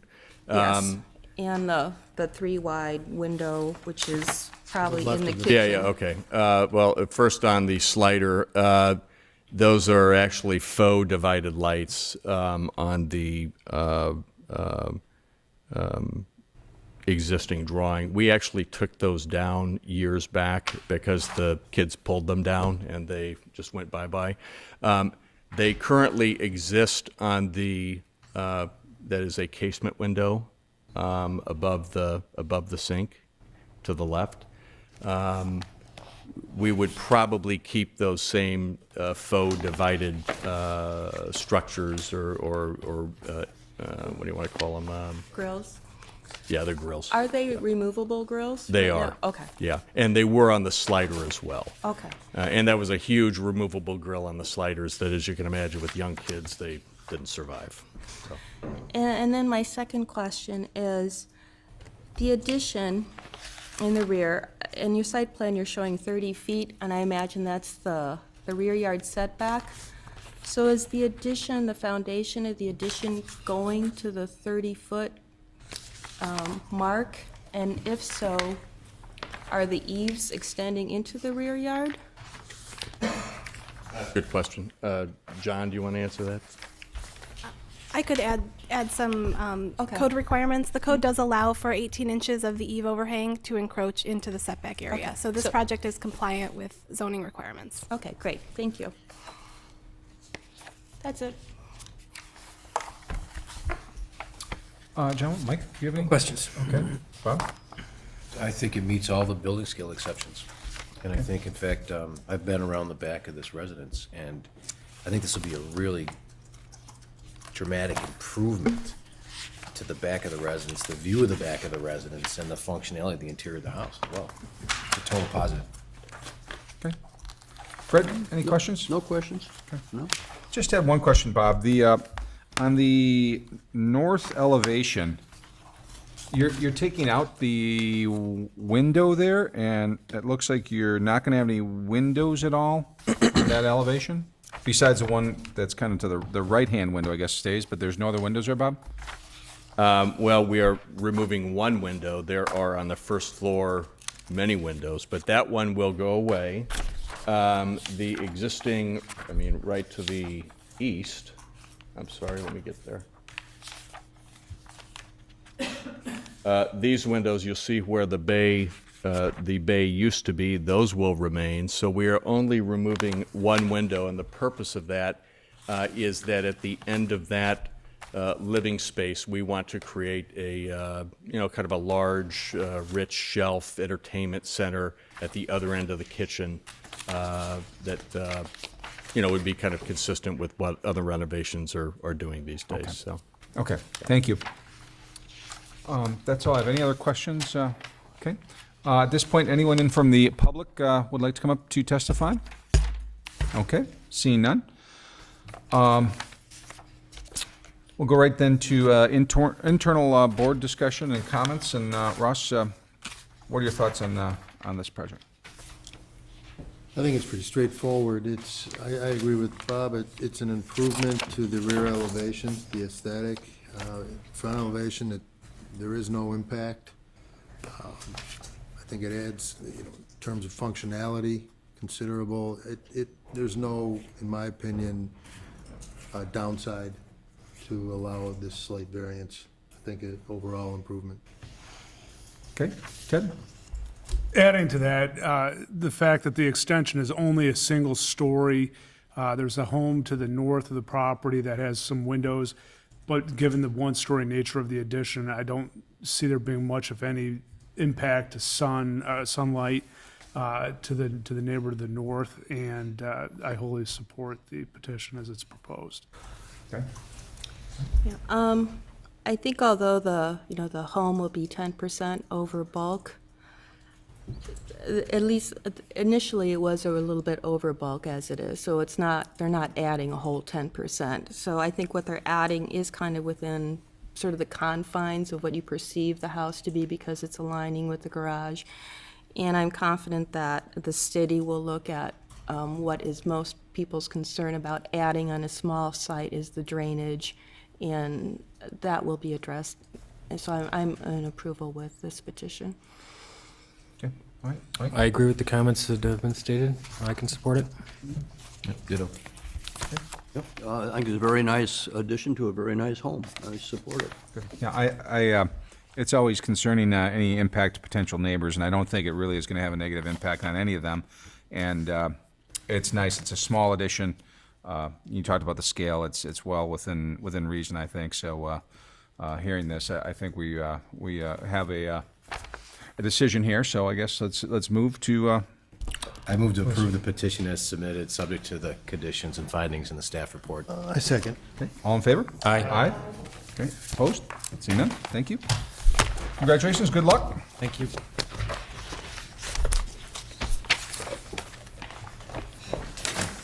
We're about 2 hours into this. We have two agenda items left. Does anyone need a break right now at all, or do people want to plow forward?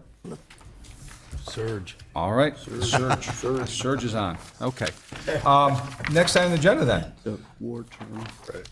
is consideration of a request for approval of a partial demolition in addition to the residence located at 290 Hilldale Place. The owner representative is Douglas Pasma, architect. Sure. We'll take a quick break to get set up. Thank you. What happened to the surge, Megan? You don't have that much pull.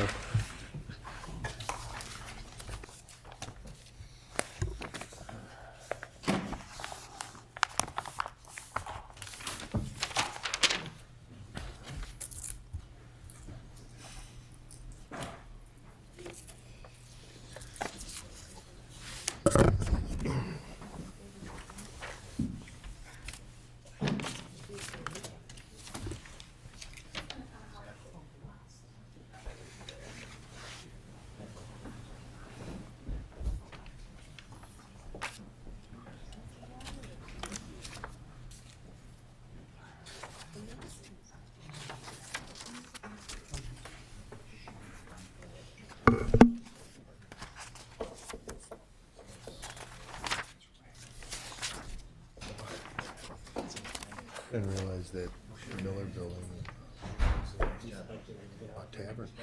It was what? An old tavern. Really? That's what he said. Yeah. Must have been It- too it has- focused on what I wanted to say. It has the look of an old saloon, Yeah. doesn't it? Yeah, boxy, old western saloon.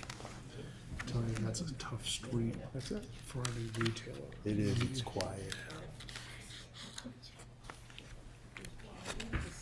I can almost picture horses pulling on it. You know, tying off to the rail in front. Okay, we all set? All right. Mr. Pasma? Good evening. My name is Doug Pasma, and I and my family are residents of Lake Forest for the last 10 years, and we currently occupy this residence here at 290 Hilldale. I'm an architect as well. My practice is in Evanston. And we, for the last 5 years, have thought about making modifications to the residence here, as has been the case up the street and in our neighborhood quite frequently. I thought the report was fairly accurate in that our neighborhood has a pretty good diverse mix of styles in it, simple massing, that kind of architectural character along Hilldale and the neighboring streets. And so with that kind of context, that's kind of our intention here. This is our residence here. That's our main entrance, a one-story ranch, obviously. There's a bedroom wing on the left side. On the right side, we have a two-stall garage. At this point, I'll just show you a quick picture of the adjacent residences. This residence is to the west, one-story ranch, currently unoccupied. Apparently, all these pictures were taken after the first 70 inches of snow this winter. And this is the Hayes residence next door to us on the east. And they have a story and a half residence, and their garage is located approximately right here, and that's adjacent to our driveway. Our site plan that we're proposing here is essentially a modification to the interior of the main floor with an addition out in the backyard.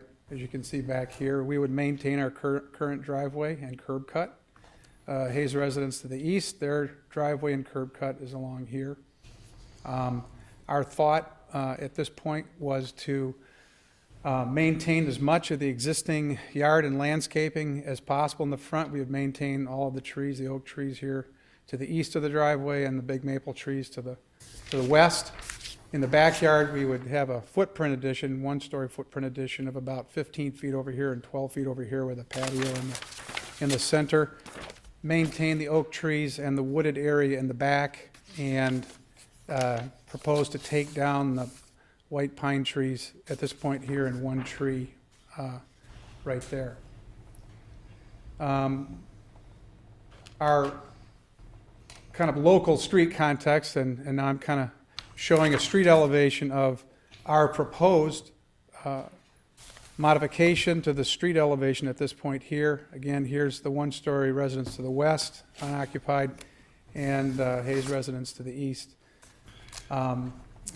So initially, again, our intent in the neighborhood was just to, again, play along with the diversity and the diverse nature of some of the elevations and the residential design character. We have a lot of shingle-style residences on our side of the street. So I think what we're going to propose tonight is a simple stuccoed, cement stuccoed residence, a story and a half. At this point, I'm going to show a local site plan and come back to that in a minute as it relates to how we're planning to modify the main floor of the residence. This is an elevation view of the street elevation. Currently, our intention, again, just to maintain, in my opinion, a kind of a classic, simple stature of modifying our existing ranch. The dotted line at this point here represents the existing roof line, and then the proposed roof line appears as it's drawn at this point. The ridge of the residence now, proposed residence, is about 22'6" to grade. The existing ridge line of the house is 15'6". We would propose to replace all of the window openings in the home itself. On the street side, as you see here, we would replace the double hung windows with full height, tall casement windows that would have shuttered surrounds on each side, and we would utilize those new window openings, which we're proposing to use a simulated true divided light window product. We would propose to install all of those windows in the existing window openings of the residence. So we would utilize the existing lintel that that currently supports the brick veneer on the residence. So a new window here in the bedrooms behind them.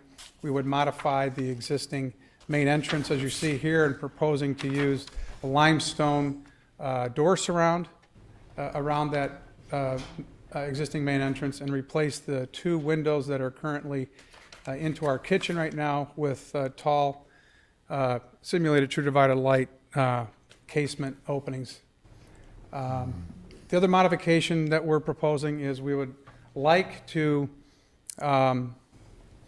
relocate our garage door off of the front of the residence, as you saw in the initial picture, and take it around to the east side of the house. And I can show you kind of a local site plan of that in a little bit. The thought, too, is to add a second floor, partial second floor, about 800 square feet. Right now, the residence is 1,700 square feet with about a 420 square foot garage. We would remodel that square footage on the main floor and then, again, propose to add about 800 square feet, up on the second floor. And in those second floor rooms, which is an open kind of a overlook loft area in the middle with some future bedrooms to the east and the west, we would propose to show a dormer window element at that point that would again start to align itself with all the window openings on the main floor. The rear elevation, which is essentially, as you can see from the footprint of the site plan, new construction. Again, you can see the existing roof line of the ranch and the proposed roof line of the new construction. As you see from the floor plan in a minute, I've got 2 large French doors located on the east side here that open into the kitchen, and we have 2 casement windows that open into the expanded master bedroom on the main floor to the west. And then in the middle, where the living area would be, we would propose a 1.5-story open element there, and I've showed a grouping of active French doors with stationary French doors on each side of it with fixed transom lights. And then above it, a clear story element that would show fixed simulated true divided light windows and a lower transom to maintain the compositional effect of that portion of the elevation underneath a shed roof element that slides out toward the backyard from the new roof line. And then there would be a fireplace that a masonry fireplace that we would clad in stone material that would vertically show up on the back elevation, as you can see there. Side elevations, again, facing east, we would propose architectural wood stained garage door with a man door located to the north of it, and then there's one existing window opening that we would close up at this point here, and another new window opening, casement window opening that would show up adjacent to the kitchen sink. And the dormers would find themselves front dormer and rear dormer. The west elevation, the existing bedroom windows would remain where they are and be replaced by the casement window. I just want to kind of reiterate about the street elevation. Our thought from a material side would be to cover the existing masonry veneer that's on a wood frame right now with a 3-coat cement stucco system with, as I said, a wood tall true divided light window system with a brick mold and stucco right to the brick mold for a simple kind of a manor house detail.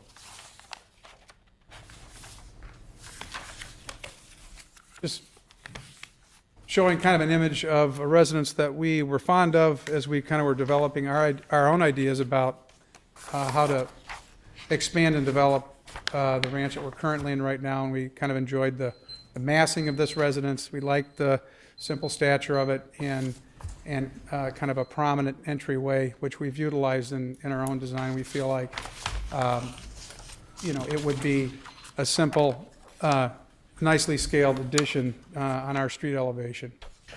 And then I have a kind of a dormer detail here from our neighbors across the street, and we would be utilizing the same kind of proportioned dormer system here with a crown molded trimmed fascia with, again, casement simulated true divided light window incorporated into that.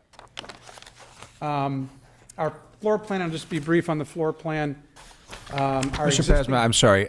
We're trying to, could you, if you want to hit, one more minute of highlights, we've hit our 10-minute limit, so. I'll just go back to just a local site plan related to our garage door relocation. Our current driveway is approximately here. We're proposing to close the door opening at this point with 2 new windows, as you can see in the front elevation.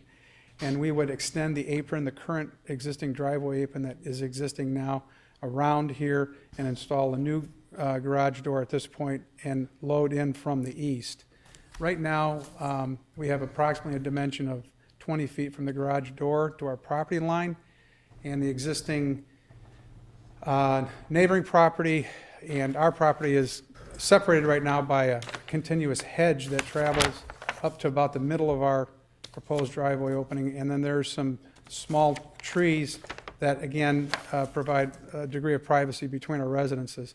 Our neighbors, the Hayes, have a garage located here, and they come in from the street and swing around to the right, and they load their garage from the east. So their garage door is facing east as ours is proposed to be. So at this point, this area of their house is kind of inactive from that standpoint. Thanks for the opportunity to stand up and present, and we enjoy hearing feedback. Okay. Staff report, please. Thank you, Chairman King. The intent of this project is a renovation project of the existing one-story ranch to add some additional second floor space as well as expand the first floor living area to the rear.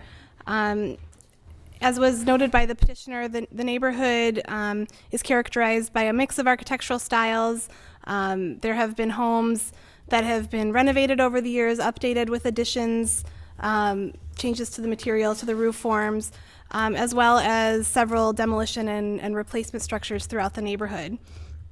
So I don't think it's uncommon for this neighborhood to have this type of renovation project come before the board.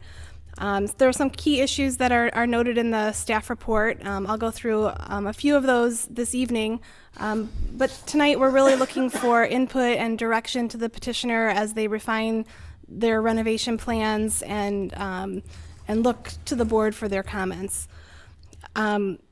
The top 3 issues that I would request comments on from the board are the orientation or the reorientation of the garage doors. Currently, the garage doors face the street. They're proposing to turn the garage door opening to the east, as was noted by the petitioner.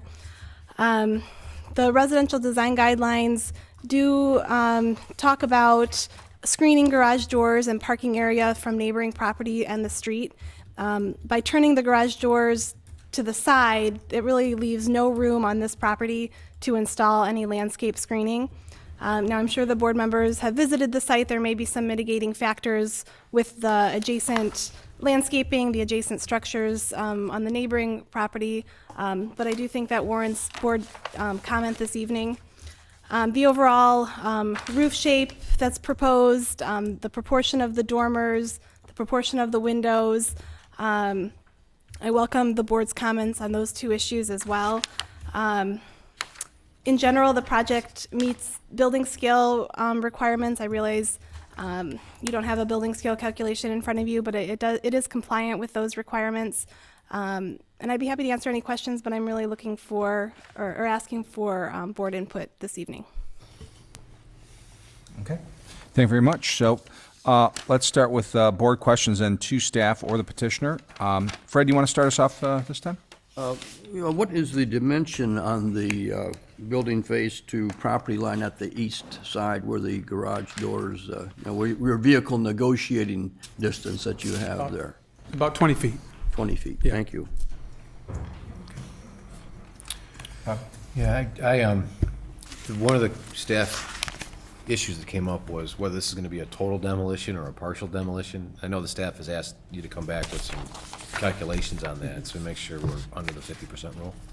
But when I get to the elevation of the front, I'm having a hard time picking out what kind of architectural style you're trying to go for. And the one picture you showed of that other house, the front door was a prominent feature by itself. And in yours, you have the door and the two windows become that huge prominent feature, and I think that's kind of too much. There's one of the criteria is elevations, and it's basically solids and voids and scales and heights. It's not really matching up for me on that. I know that the garage issue that you're running into, have you ever, I've never driven a car into that tight of a space. Is that going to work? Well, in our practice, when we have done parking lots where we have 90-degree parking on each side in a one-way drive aisle, there's a minimum 20 foot, preferably 22 to 24 feet, but there is in most municipalities, there's a minimum 20 foot.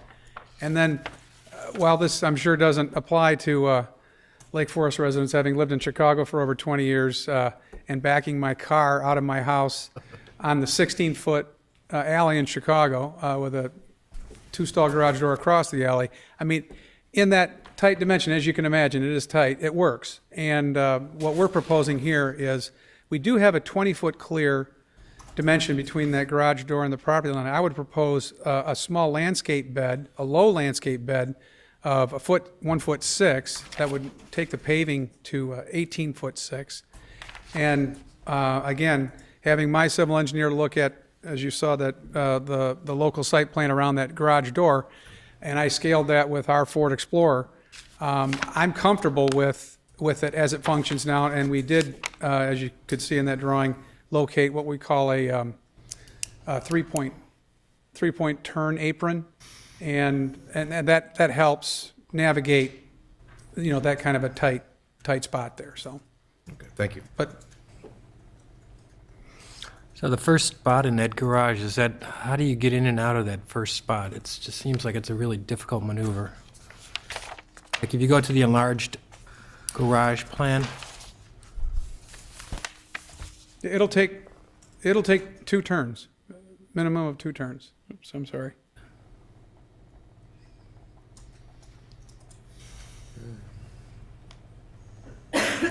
so it looks as if you probably back into that first stall. That's an option, without question. I mean, could you go in front ways? Yes, I'm convinced. Again, if I were to do the auto ergonomics on this, doing this, you would be in without too much of a problem. With a Ford Explorer? That template is a Ford Explorer. Okay. Where is I can see that the hedge line is separating the property lines. Is that line right next to it? Is that the garage right up to the property line there? For your neighbor, the Hayes there, is that their garage? It is. It is. And then to the north, the other line is their house and some living area then? Right. Well, this drawing was based on an old Google sketch. I don't have a survey of their property, certainly. Sure. So, I mean, we would certainly want to make sure, that we have a detailed accounting of the footprint of that property. I did include it in the site plan so you could understand how they utilize their own garage right now, which I guess what I'm saying, our using the east side of our garage has minimal impact, in our opinion. And I've talked to Kurt and Freddie, who are actually here this evening, about this, and I'm I'm hoping there's a workable solution there, so. Well, I mean, a side-loaded garage is preferable to the front-loaded, so if we can get it done, more power to you, Fred, please, keep going. Pursuant to the same conversation, there seems to be a conflict between that plan on the screen and the site plan. Site plan is showing a footprint of the property to the east that has approximately an 11-foot distance between the garage and I think that's more accurate, yes. Beg your pardon? I think that's It shows about, if I'm looking in scale, it's 11 feet. correct. You know what, you're right, Fred, that's part of the driveway there, and then that other vertical element is a Their garage, so driveway that's comes good. up and there's a gap Okay, between that makes more sense. their garage Yeah. and their backyard, yes. And then I believe there's a gate there too as well.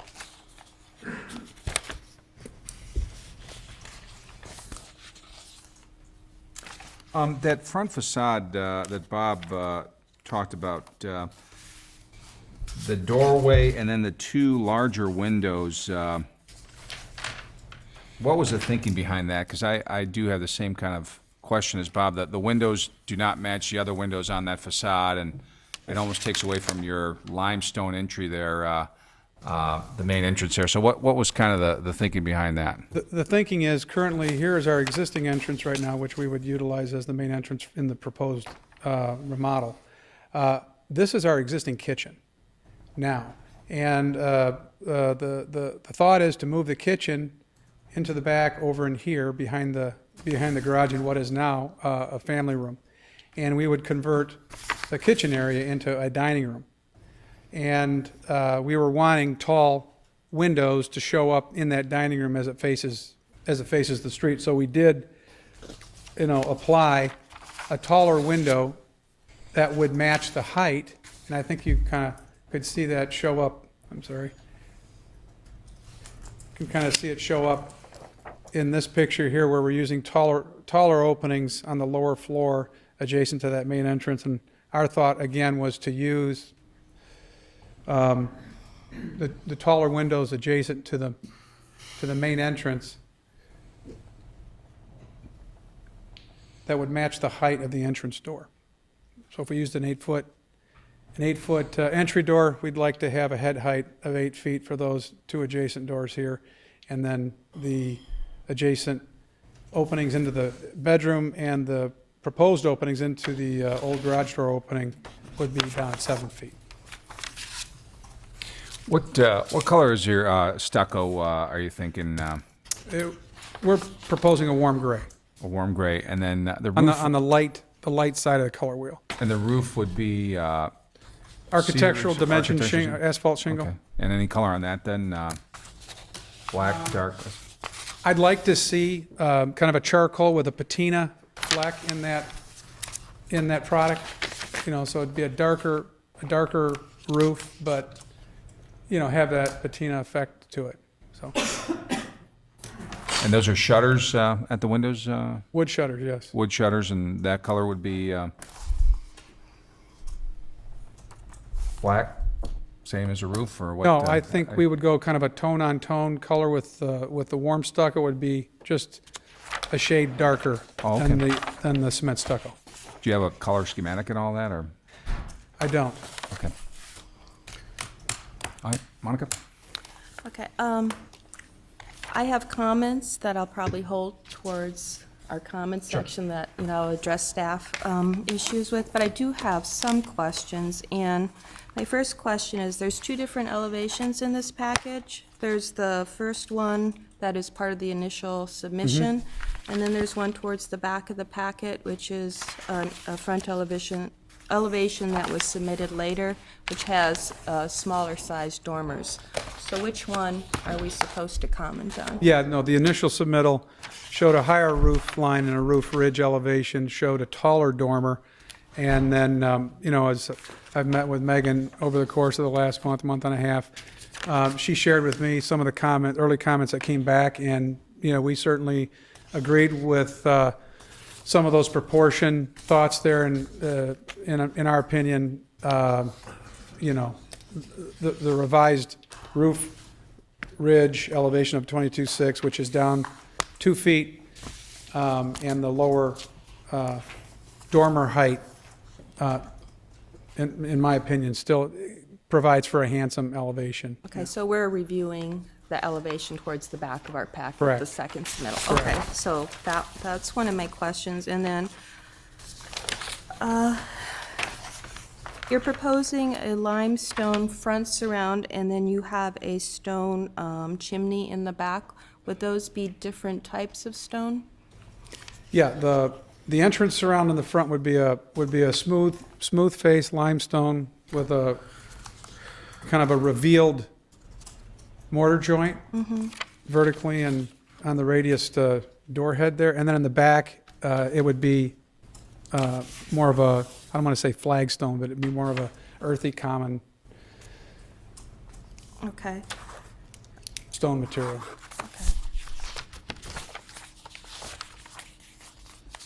Because we'll be reviewing all sides of the elevation, I bring up, just what the interior second floor is, and I see that you have second floor bedrooms upstairs, so these dormers are going to be going into the bedrooms. And I noticed that each bedroom basically just has one dormer in them, and I just wanted to confirm that you've done the light and vent and egress calculations, because if this one dormer doesn't conform for the light required for that room, you're gonna need dormers on the side. And if that's the case, we would need those elevations to be revised to reflect that. So do these, At this point, that dormer does meet the light and vent requirements for that size bedroom. for the bedrooms? Okay. Even with the smaller dormers that you're showing on Yes. the second? Okay. And on the east elevation, I noticed that the eave overhang, there is no eave overhang. East elevation to the left of the garage door, is that just an error in the graphic?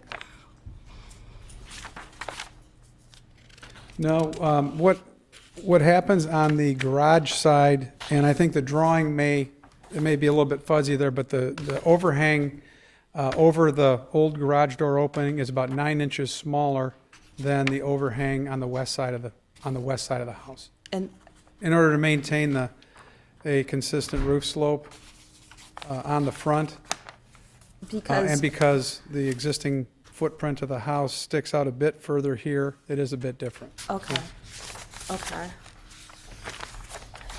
And the reason, I think it's a little bit confusing in front elevation, because that, at first I thought that you were, showing like a 1.5-story portion next to the front entry door just as a height element, but what's really happening is that dining room is recessed beyond. So because of the roof being back beyond, you're basically kind of clipping the roof short, and that's giving the appearance that that's a much taller element than the areas of the home that are actually in front of you. So one of the things that we look at, in part of our guidelines is the eave continuity. So I think that's kind of throwing us a little bit for a loop. And I was wondering if you had looked at any other options where you actually extend that roof down to meet the eaves on either side. Right, you're talking about this. Yeah. And because I know that you're rebuilding most of those walls anyways, so, Well, this is an existing wall. right. So all we're doing is the knee wall that supports the roof structure just goes up a little bit higher than it does over here and over here. But there's no question we could look at options for dealing with the roof edge and how the roof edge addresses the dining room windows and that kind of thing. At the same time, again, in my opinion, just establishing some sort of hierarchy of elevational differentiation right here somehow felt good to me too, because we're landscaping the front of it in a real simple kind of European fashion. So while it's not a courtyard entrance, so to speak, I think the idea was to have kind of an open air element adjacent to the front door, and maintain as much natural light coming in the tall dining room windows as possible. think about the plan too, is I'm borrowing a light, I'm hoping across the plan from these windows here into the habitable spaces in the back. Okay, so just to clarify for myself, what's happening on the front elevation with the eaves, there's at least a couple different eave overhangs. The overhang on the, the garage side is a different depth than the overhang to the left of the door. And then the eave above the dining room, is that consistent with either side? That would be consistent with this. Okay. This overhang here, Okay. yeah. And And that's whereas, just because, as I said, the face of this elevation here sits back from the face of this elevation here, a certain dimensions, about 12 inches, right, actually. okay.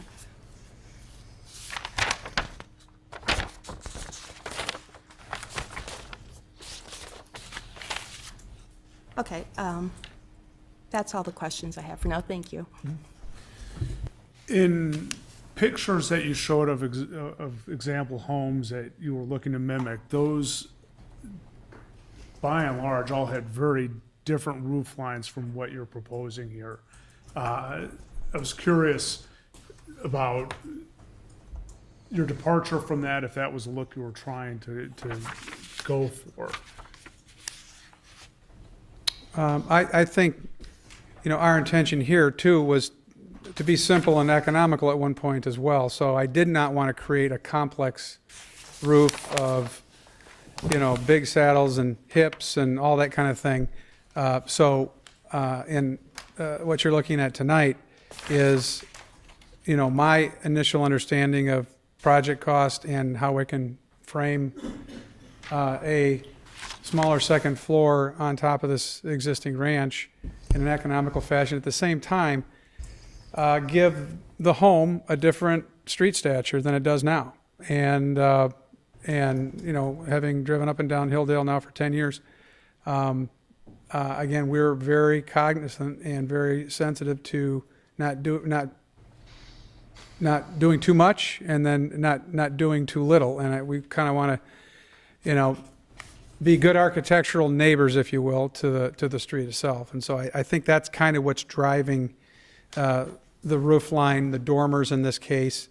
And at the same time, I kind of, when I look at this elevation, and I look at the original elevation, certainly it's different.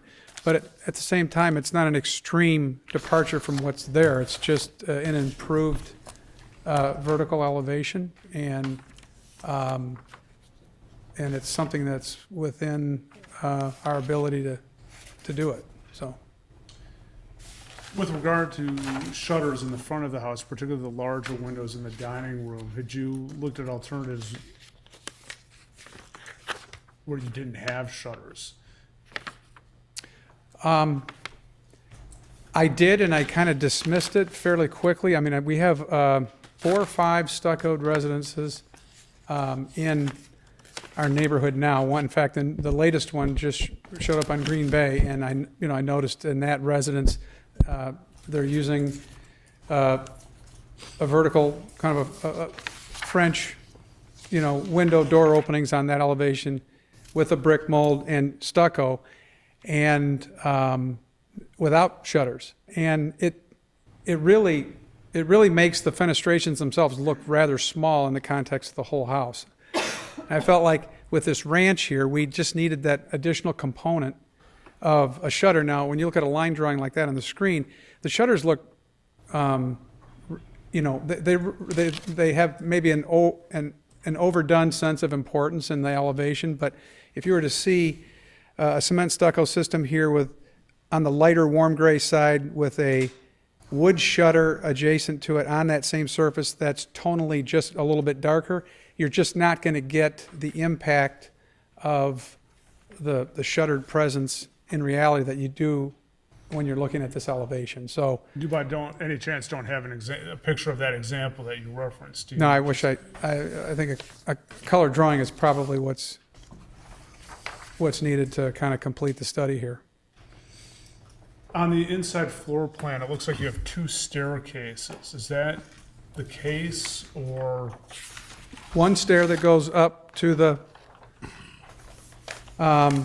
second floor, right here, and then this is an existing stair that goes down to the existing basement. Had you considered just having one staircase and freeing up the floor space? Is that an option you looked at? I'm sorry? To create just one staircase and free up the floor space? That's the only stair that goes into the basement. That's an existing stair. Right. My That's a point new is- stair. That's a new stair that goes up to the, Right. On top of it. Exactly. Or putting the basement stair underneath the one going to the second floor. There's just a lot of square footage that you're losing by having two separate staircases. I think there's a question. This is a bearing wall. Again, the only walls I'm moving on the inside of the plan right now are non-load bearing partitions. All the bearing walls stay where they're at. If we're cutting openings in them, they're small openings. So the wall around that existing stair is a bearing wall right now. And I'm kind of all about trying to minimize the impact of the interior partitions if I can. Well, I wasn't suggesting you get rid of interior partitions. In any event, I'll leave that to you to sort out. But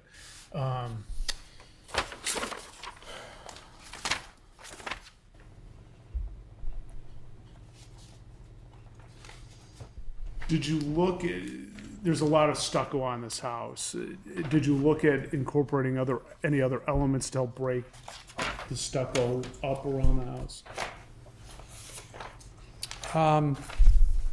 At this point, we have not considered that. I was actually thinking that in the context of a lot of the stucco homes in the neighborhood, there's vast amounts of stucco on those two-story residences with two-story elevations, and I felt like, you know, what our elevation's communicating is a one-story stucco elevation with a roof line and dormers.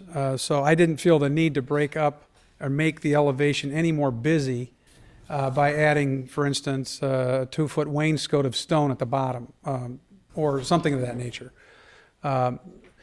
So that's where I felt like the limestone surrounder on the entrance door served that purpose a little bit, where we kind of got away from, you know, the continuity of the stucco there, and then again, the painted wood shutters adjacent to all the window openings help to, you know, add that additional level of texture to the elevation. I think that covers what I wanted to. Thank you.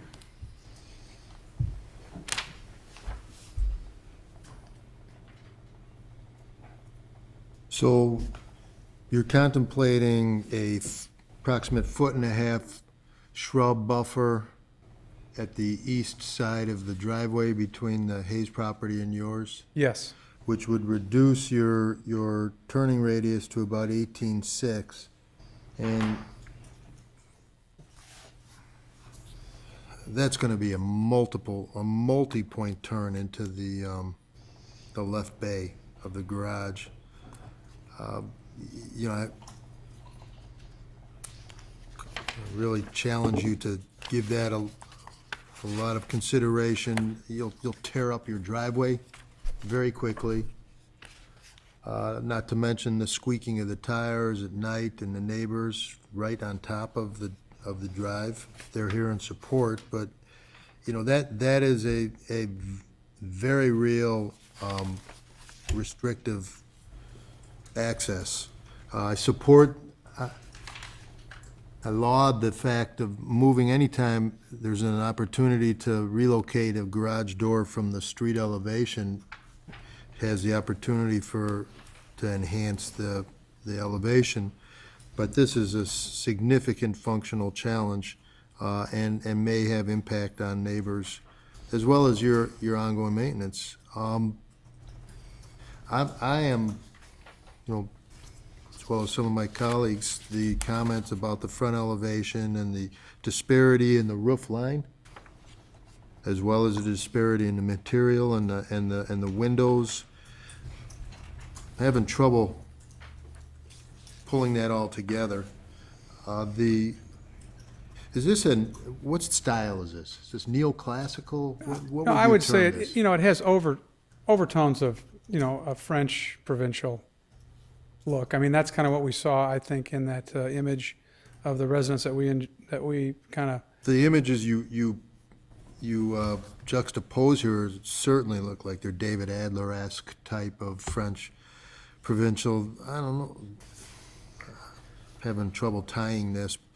Is your vision here with the light gray stucco and the charcoal roof sort of a cold,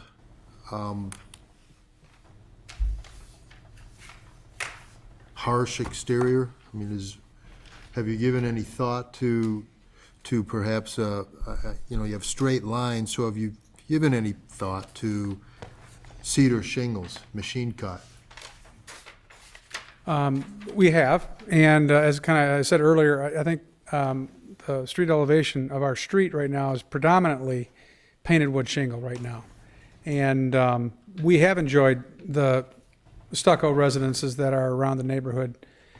I suppose, we haven't gotten into precise color, color depictions right now with the elevations. I think we have to do that without question. I don't see this as being a cold, a cold elevation as we continue to develop it in any way. So, but without question, I think there are additional steps related to color of finished material on the elevations that would hope support the architectural elements that are on the elevation at the present time.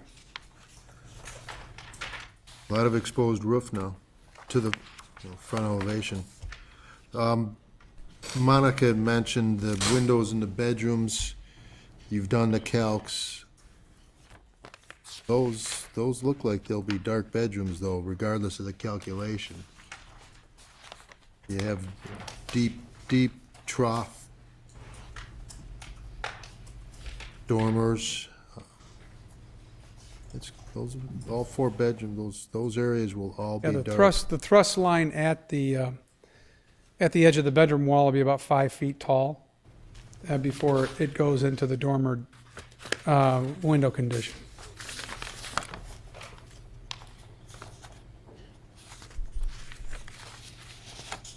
Thank you.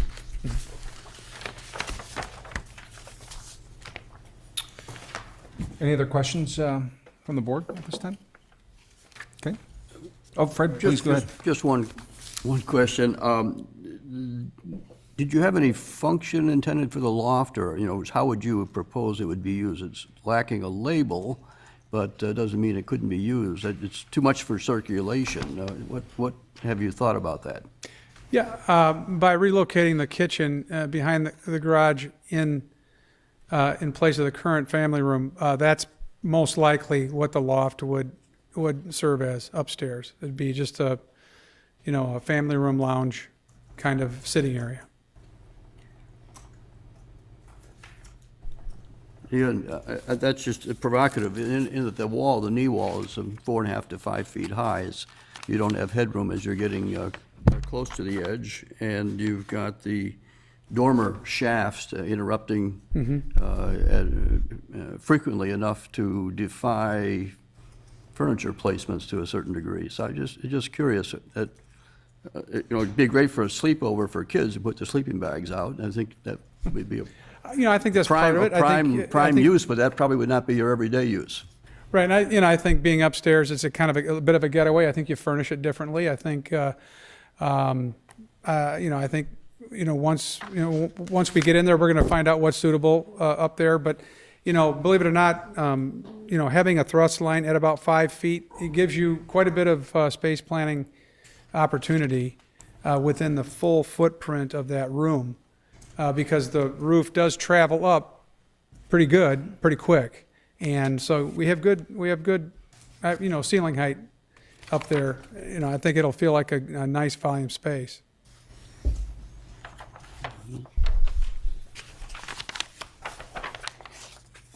Charlie, I have one more Yeah, question. please, go ahead, Ross. What is the garage door material?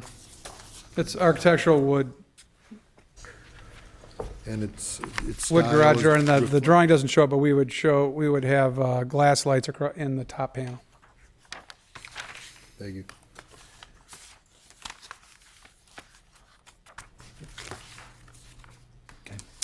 Now's a chance for anybody from the public to come up to testify. Okay. Please come up. Absolutely.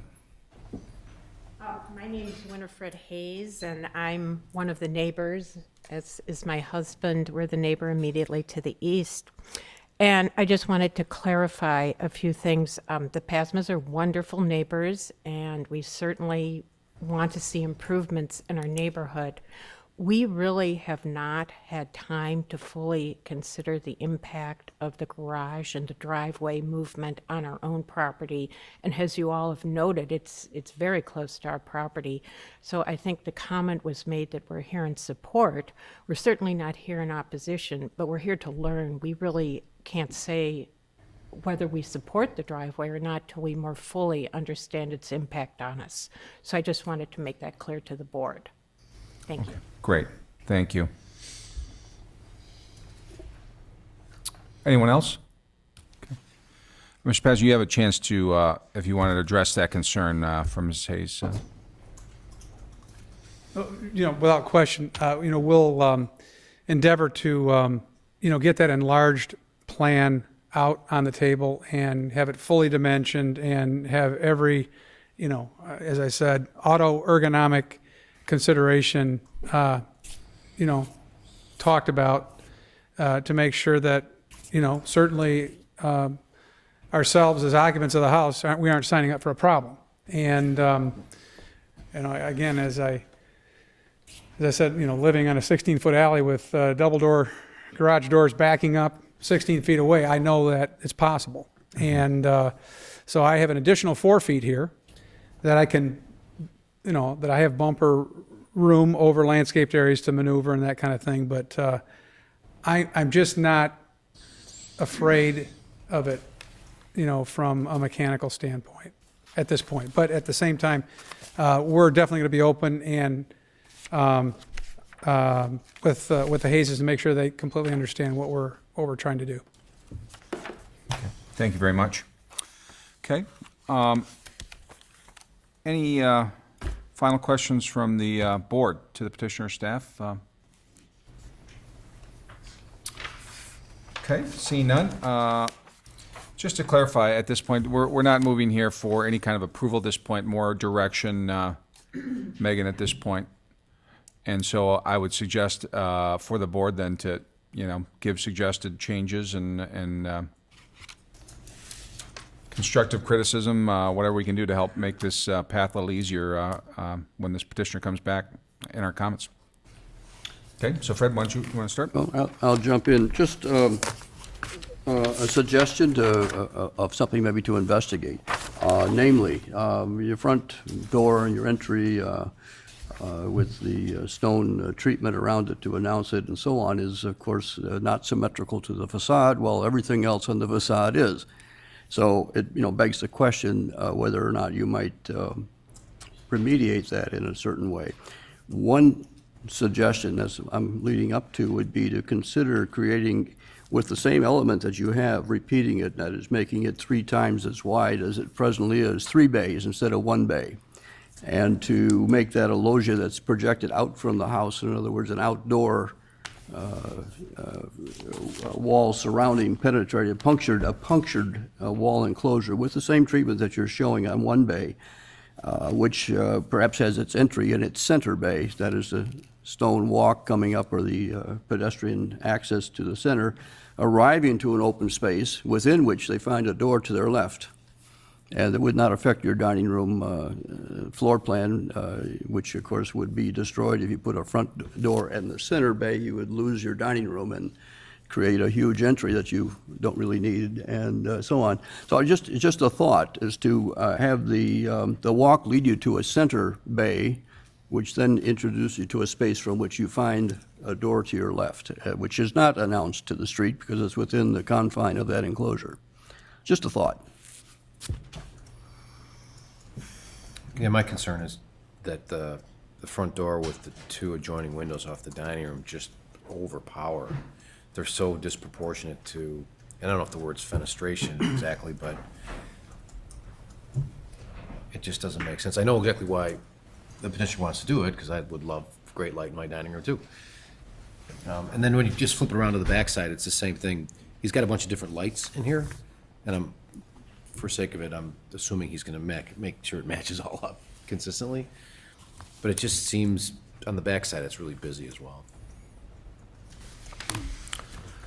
My comment, I think the precedent image is very nice. It's just I have a hard time seeing that image with this house.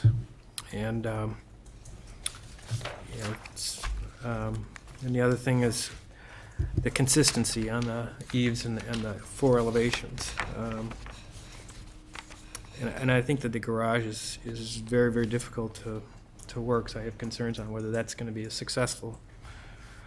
So those are my comments. Okay, all right. Mark? Yeah, I think Fred had a great suggestion about the front entry, which I think is probably a concern for most of us on the board as presented tonight. So I think in looking at improvement there would be beneficial. I think creating the actual construction drawings for the dormers would be helpful, and that way you could truly get the proportion of them to more closely match your inspiration image, because as drawn, these dormers don't look like that. And I think that would be helpful for us to see as the board. Also, the spacing of the dormer, although they're symmetrical to themselves on the elevation, they're not equally spaced. So I think it would also be beneficial to have some type of three-dimensional model to see what's really happening with these dormers. They're not spaced, they're also not centered on the roof itself. They're offset. So that would be helpful, and it would probably benefit you as well to see how far back that dormer wall extends, because in some elevations it looks like it's really traveling back for pretty far. And in some of the historical homes, when you do have those dormers up in the roof, the sidewalls of the dormers typically will be the roof material. So if the roof was cedar shake, the side of those dormers would be cedar shake, and then it kind of blends in nicely. So I would recommend you look at some of the historical homes and see how they treat the dormer sidewalls.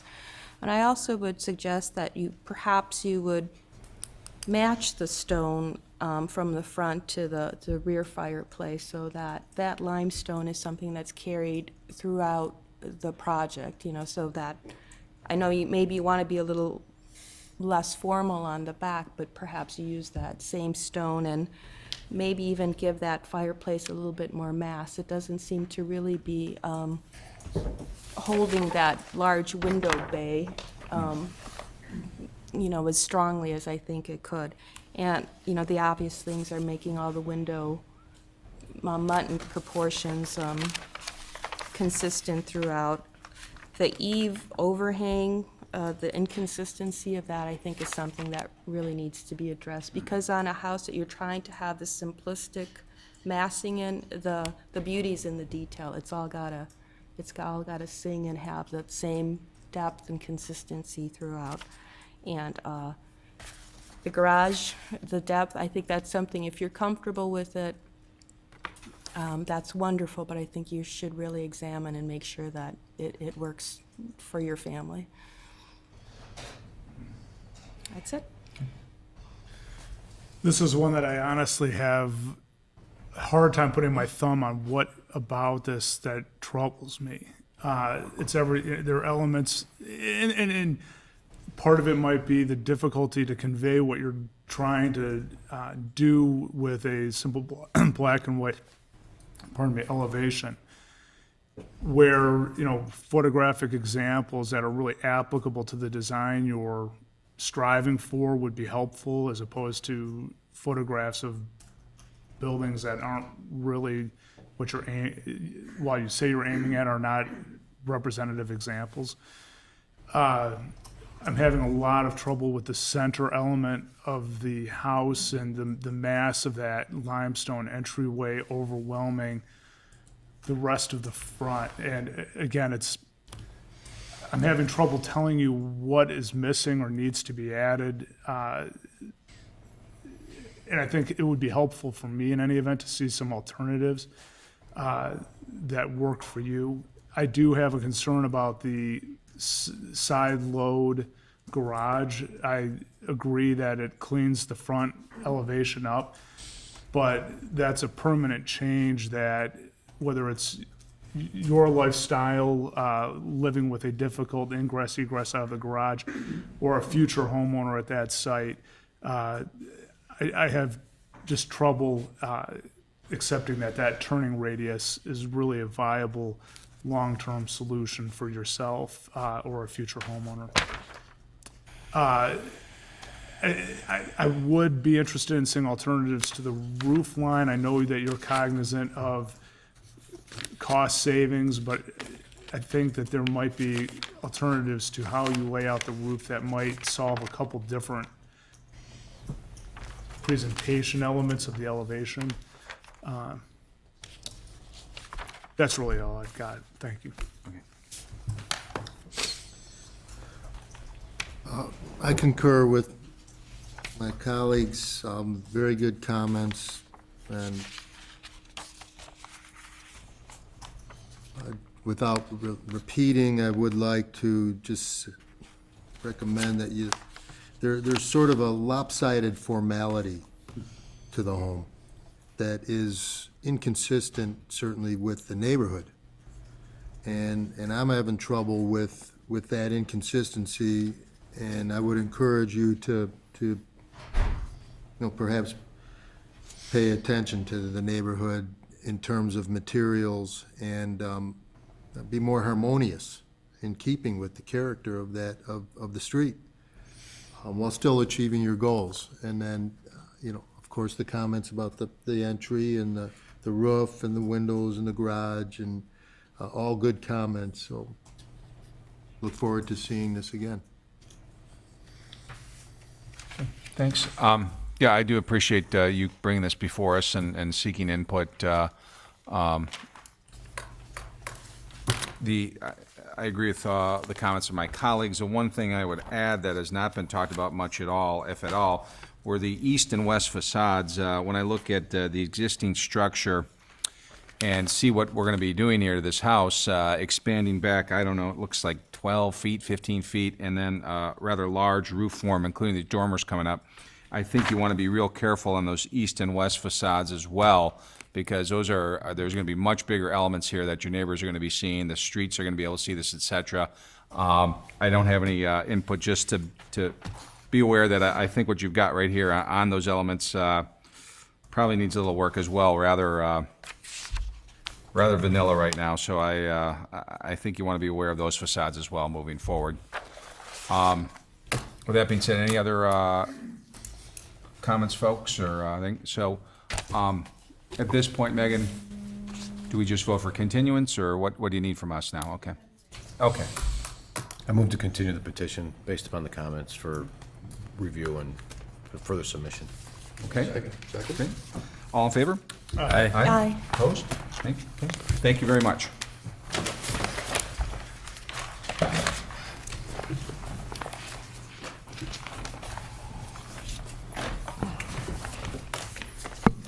Our next item on the agenda is consideration of a request for approval of the demolition of the existing residence located at 172 North Ridge Road and construction of a replacement residence, the associated site plan, and the landscape plan.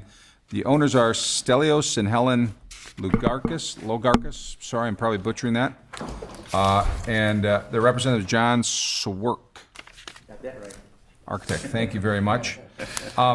Before we begin, and as you set up, just for the sake of the board, Megan, I believe that this was approved in 2007, but that the approval has lapsed.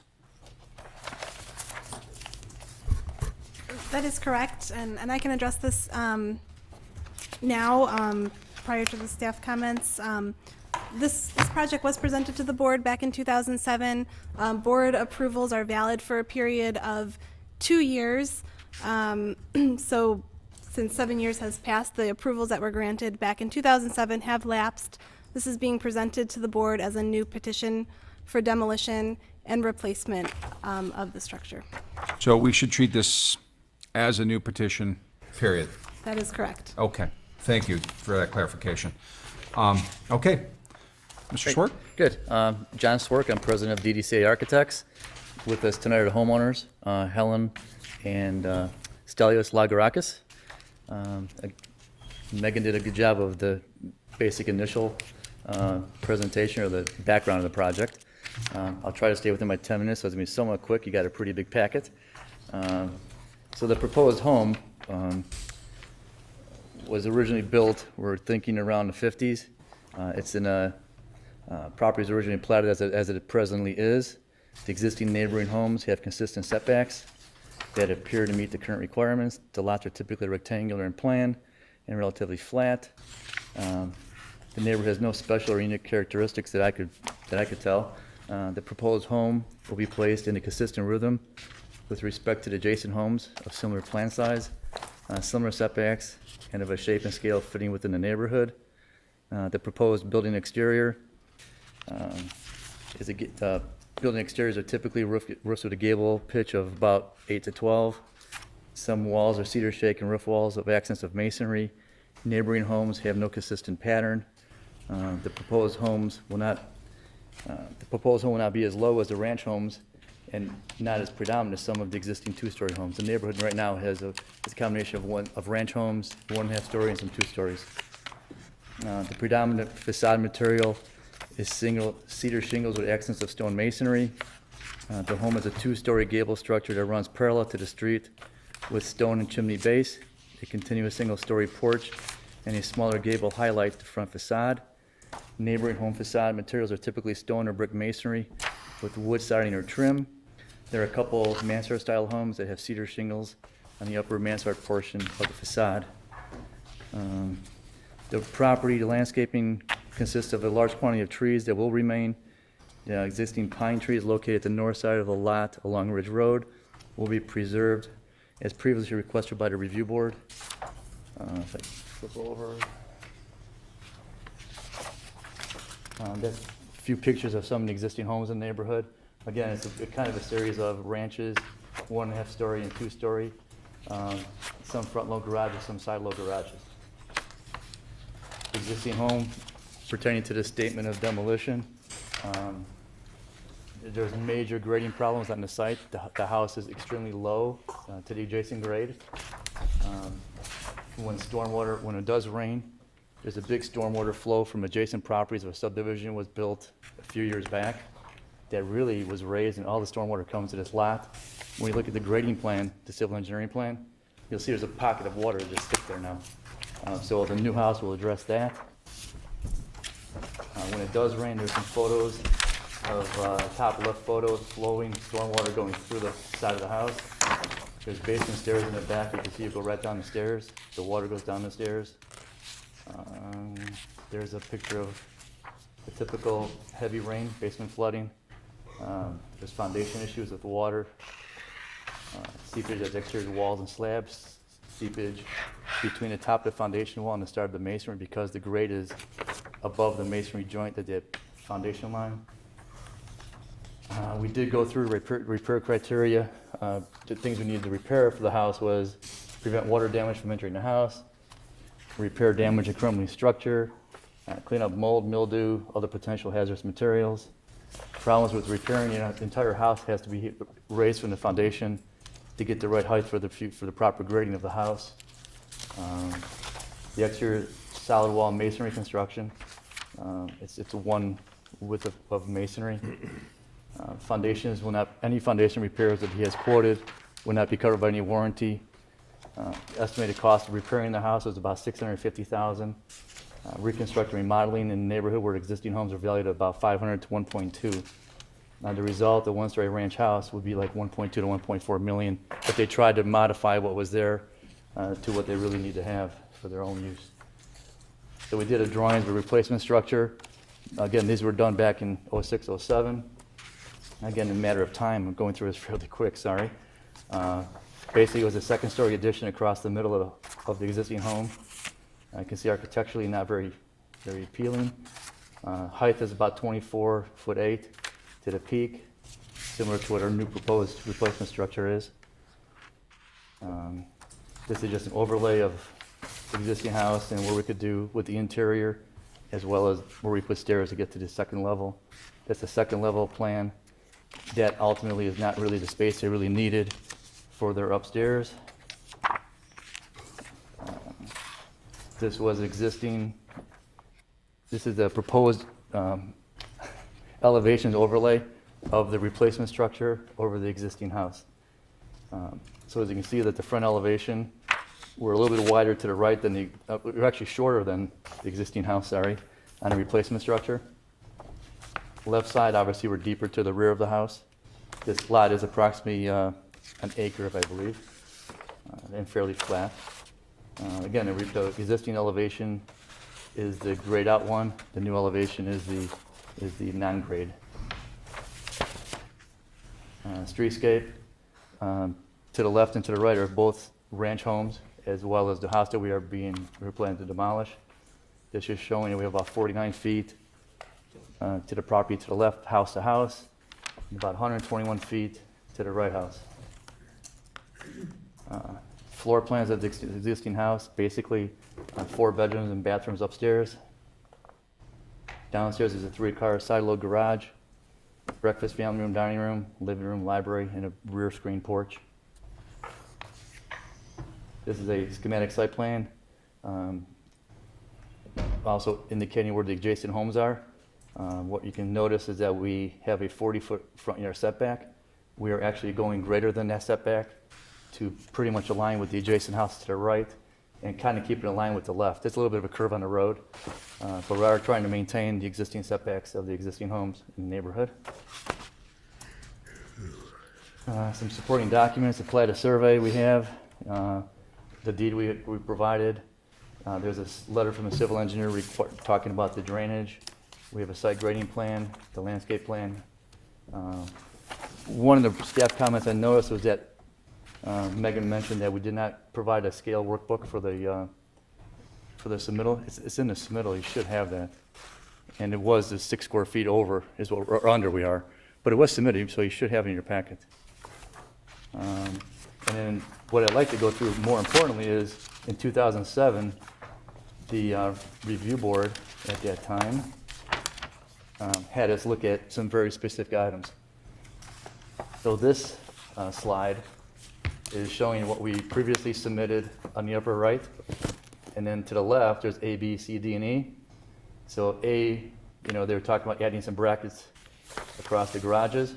We did that. B, added some dormers to the garage. We did that. Extended a roof overhang at the garage to incorporate a covered side porch and break it to massing. That's the C, we did that. Over the side door. Added a vent cable, which is D, and pulled in wall at breakfast to clean up the lines. That's with this E area. At one point here, you see there was like a little setback, and we moved it back to where the E is, so it's a flatter wall. Other side, rear elevation, again, A. They talked about adding brackets to the balcony. So we added some brackets there. We revised that wall at the breakfast area to clean up the house lines. That also show up on the other elevation. C, we modified the fascia and soffit, keeping more in line with the style. That's the C. Added windows above the screen porch, right here, which is D. And you can see, the previous submission was there. A through D is the new proposed submission. The left side was modified the fascia and soffits again, revised the window locations. On B, we changed some windows around. You can see we added 2 windows to the side next to the fireplace. We also changed the roof massing. You can see we added this gable roof with like a lean-to or a shed roof towards the back, and that really helped define the inside of the house. Added the dormers to the garage, added brackets to the garage roof. We already looked at the floor plans. Part of the last submission also was, can you give us somewhat of a massing model? And we did that. We did that submission. Did that for a couple of different views.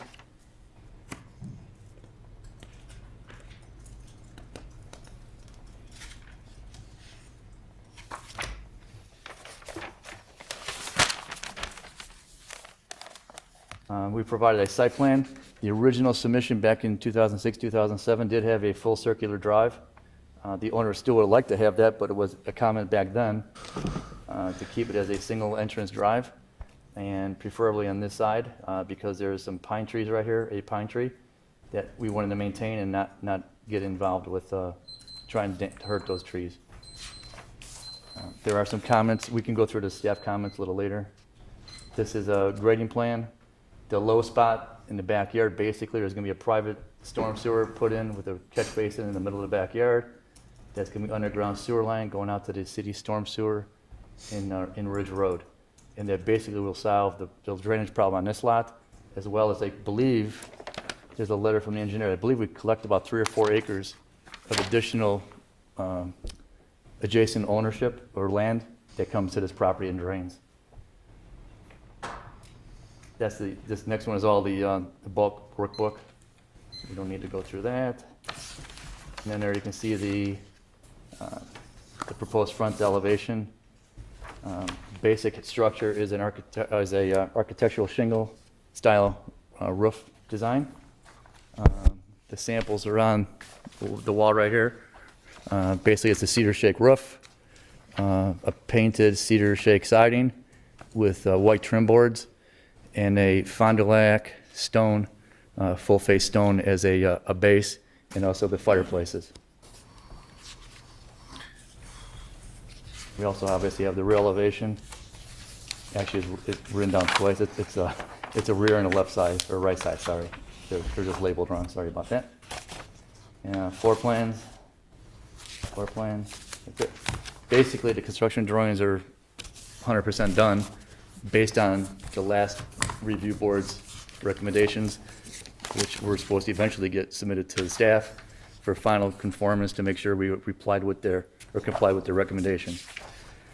Going through the staff report, it seems like for the most part the staff feels we've met the proposed demolition criteria. The big concern is obviously the approval of the replacement structure. The proposed siding of the structure does comply with all zoning setback regulations and even exceeds the front yard. As far as landscape, obviously the staff will review the landscape plan with the forester for Lake Forest. There was a note in the staff report about a maple tree that's being possibly damaged or removed during construction, and staff recommended doubling the per inch replacement of that tree. And I don't believe we have a problem with that. I think we've got like 48 inches of replacement trees already in the landscape plan in the front yard. So I think we should be able to meet that without a problem. Staff says the structure appears to be consistent with the development in the neighborhood, the siding of the structure. The final landscape plan will be reviewed by staff.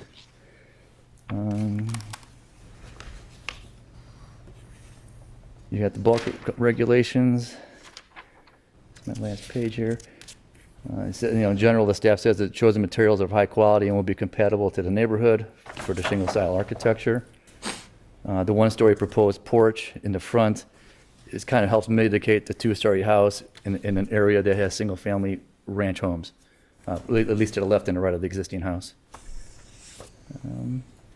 As of this date, there's no correspondence that we knew of as far as negative from the neighborhood. Back in 2007, Stelios does still have it with him, 6 or 7 names of neighbors all the neighbors signed a petition saying that they have no problem with the replacement structure. So hopefully, it sounds like I made by 10 minutes. Hope it wasn't too fast. That's but great. No, thank great. you. I appreciate you hustling through. Appreciate Great, it. thanks. Okay. Staff report, please. Thank you, Chairman King. As we noted earlier, this is a new petition before the board. I don't believe any of the board members that are currently on the Building Review Board today were on the board back in 2007. The request before the board is for the demolition of the existing house and a replacement structure. This neighborhood really hasn't gone through significant change like some other neighborhoods in Lake Forest. The majority of the homes are the original homes that were developed in the subdivision. One-story ranch homes, some modest two-story homes sprinkled throughout the neighborhood. But in general, the masses are simple, the ornamentation is minimized. and there's a mix of simple architectural styles. Some of the information that was presented to the board back in 2002 has been included in your packets today, primarily with respect to the demolition. And I think based on the information that's been submitted by the petitioner, the demolition of the existing house does appear to be supported with the information that's been submitted. There are some issues with the foundation, with the grading around the structure. With respect to the replacement structure, I think it's appropriate for this board to take a look at the replacement structure. It is the first time that you're seeing the design, to provide input on the scale of the structure, the overall architectural style of the structure, how that architectural style is applied to all 4 elevations.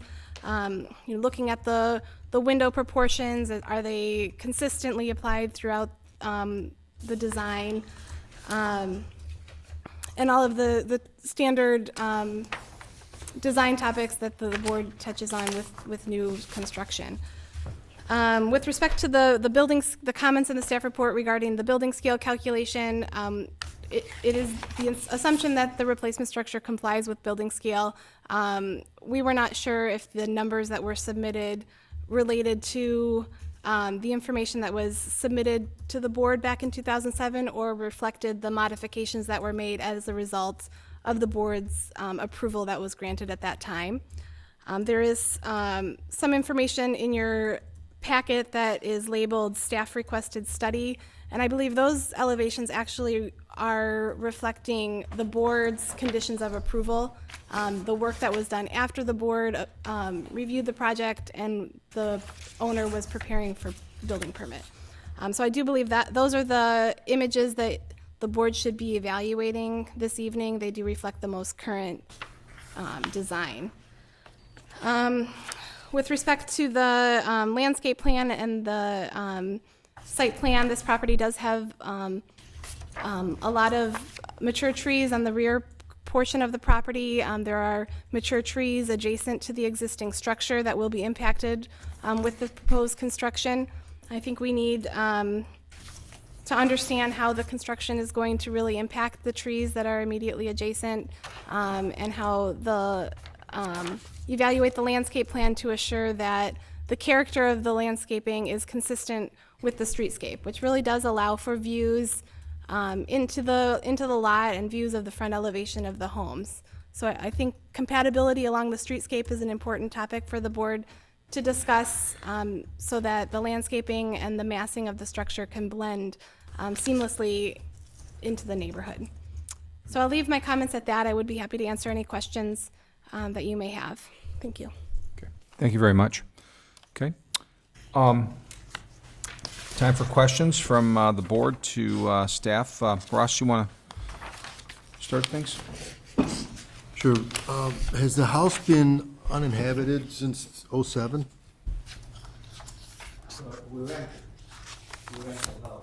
You're in it. Excuse me, if you could come, if you wanna pipe in, if you could use the microphone just for the folks at home. Thank you. Yeah. Yes, please. Thanks. Yes, we rent in the house, but we have problems with the water, seepage. I had a couple times, I was injecting all these cracks for the water not coming. Actually, I'm a builder. I mean, the staff, they know me.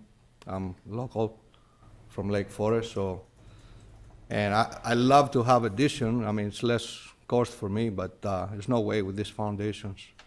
I spent so much money to eject it, and actually you can see on the pictures, and still I got big seepage.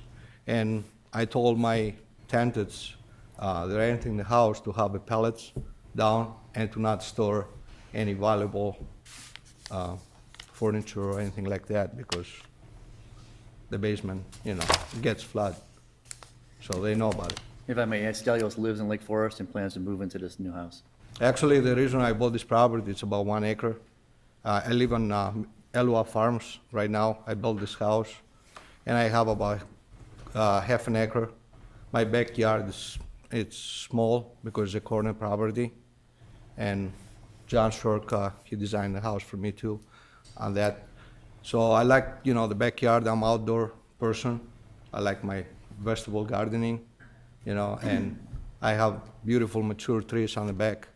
So, and that's why you see on the back of the elevation of the house, over the master bedroom, I have the balcony because I love to spend some time to look my backyard, because beautiful trees back there. Thanks. Thank you. Any more questions? I could not find the building scale form. At this point, we did not provide the board with the detailed calculation, simply because we weren't sure if the numbers that we had accurately reflected the drawings. It's our understanding that the home is at the maximum allowable bulk or just slightly under. But that information will be brought forward as this project moves forward. Is the drive slated to be asphalt or what material? The asphalt with the brick borders. You know, the border is going to be brick border. And the reason, you know, I submit the first time to have like 2 entrances on the driveway, because Ridge Road is a heavy traffic area, street. And, you know, I'm Greek, we have, you know, like holiday parties, and I have a lot of relatives, so I like to park, you know, on my driveway versus using the street. So this is the reason I want like the double entrance. And it was not affecting at all the big Scots pine tree on the north side of the property.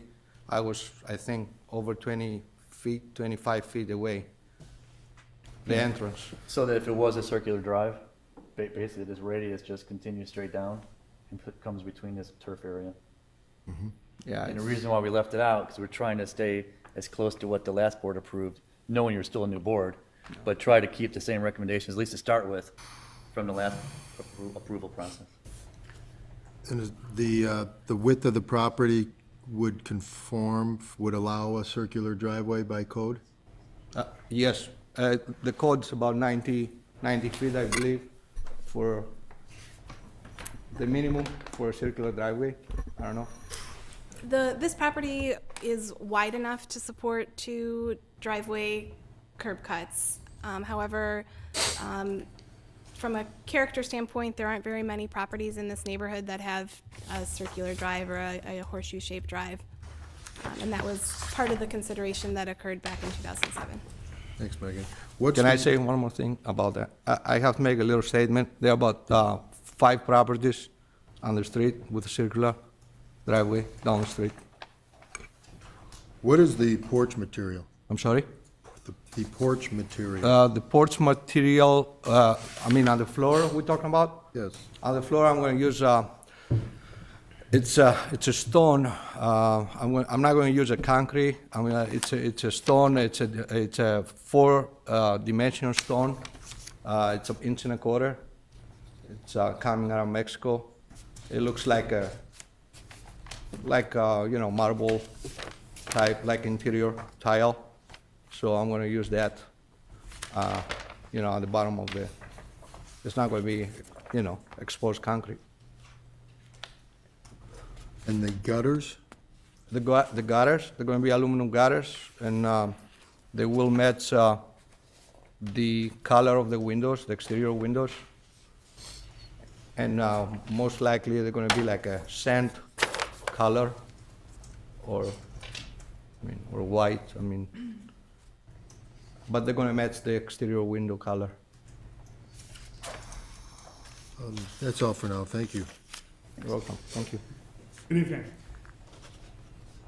One of the things that struck me is, particularly when you look at the streetscape of your neighbor to the south and the neighbor to the north, you have considerable distance to the home to the north, albeit their property line certainly extends most of that distance. Can you walk me through your rationale for siting the home as you have it so far to the south, and not trying to balance that distance between homes, particularly with the mass of your proposed home relative to your neighbors? I mean, you got a good point. on this street, this particular street, if you look at the pictures, there are mixed homes. I mean, you can have a ranch house, and next to it can be a two-story, a lot of two-stories houses. They are like the third house, I mean, not the first house, the second house to the south on the same side, it's two-story house, and then we get going. So they are mixed style. It's not like this is going to be the only massive house to the street. And I'm not suggesting that the mass is an issue. The setback. If you wouldn't mind taking me to your street elevation, the streetscape elevation. Oh, sure, okay. Yep. So what's catching my eye is the distance between the home to the south, 152 Ridge, and the 121 feet to 200 North Ridge. That if the home were moved, if you took more advantage of the buildable area you have to the north of the building, bridging that gap between yourself and that home to the south visually looks more balanced to the streetscape. And alternatively, I understand that you're trying to fit in a side-loaded garage. If you could walk me through your rationale behind, maybe if you had considered even flip-flopping it so that the garage was on the south, where you have, if you then moved the building to the north, you'd have more room for the side load on the south. If any of those are things you thought about, I'd love you to walk me through your Obviously, we tried to keep the house as close to where it was as a footprint to begin with. And then with the side load garage, we didn't want to have the problem with the turning radius like a little while ago. And we still have a decent amount of space then between the driveway and the house to the right. What is that distance? That is turf. What's the footage? The setback from the property line? To the Looks like about driveway. 15, 20 feet? No, I can say. No, from the driveway to the No, from the grass. driveway to the grass, yeah, it's about 20 feet. Right. The reason there, we can put landscaping. I mean, at Lake Forest, I built here a few houses, and I try to protect if I make a turn to go to my garage, I like to put, the trees like you see there. This way the lights are not gonna, shot to my next door neighbor property and be, if I go close to the property line, either I go south or north, I'm not gonna have the ability to put any, trees there to have like a, for the headlights. Right, and if we flip the house, then it's like we might be impacting the neighbor that wasn't used to having a driveway or garage near their house. So we try to keep it the same for that reason too. Kind of keep the impact of the driveway on the same side. And one more thing, on the house can you go one more time to the houses next one? The house to the south, if we put the driveway on the south side, it's gonna be very close to the house. The house to the north, it's got old backyard. The whole setback you see there from the first house is not my property, it's part of the No, I know. property on the north. So it's more, it's not gonna be interrupt at all with the headlights or anything to the bedrooms or living room or living space area. So actually, it's better benefit to have the garage on the north than to garage on the south because it's gonna be too close to the house, to existing. Have we had any feedback from the neighbor to the south? No, actually, I have the signatures. I went to every neighbor, I knocked the doors, and I saw all the plans, and I have all the signatures by the neighbors, probably about over 15, 20 signatures, include the neighbor to the south. Okay.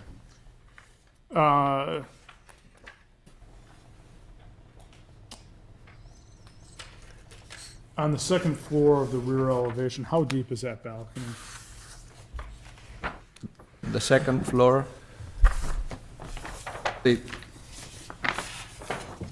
What I'm getting at, is it a usable distance to put some chairs out? oh, for the balcony you're talking Yeah, it about? looks like it's about 10 feet. Yeah, they're about 10 feet. Yeah, definitely.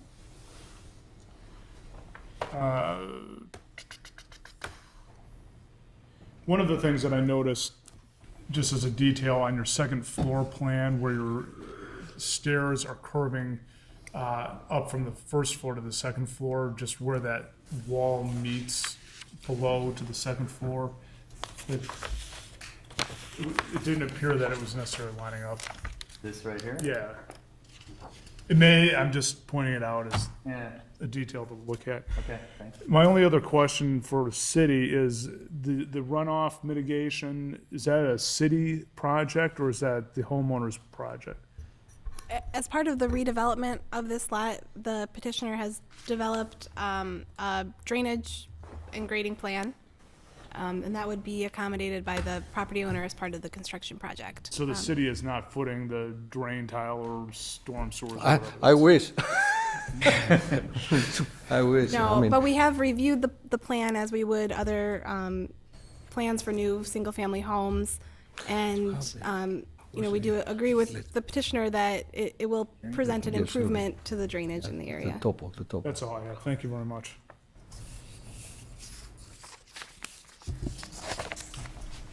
I'm not sure if if Megan had mentioned this, but the massing models that are at the back of the packet, are the elevations we're being shown, are those reflective of the staff requested study Yes. or the current submission?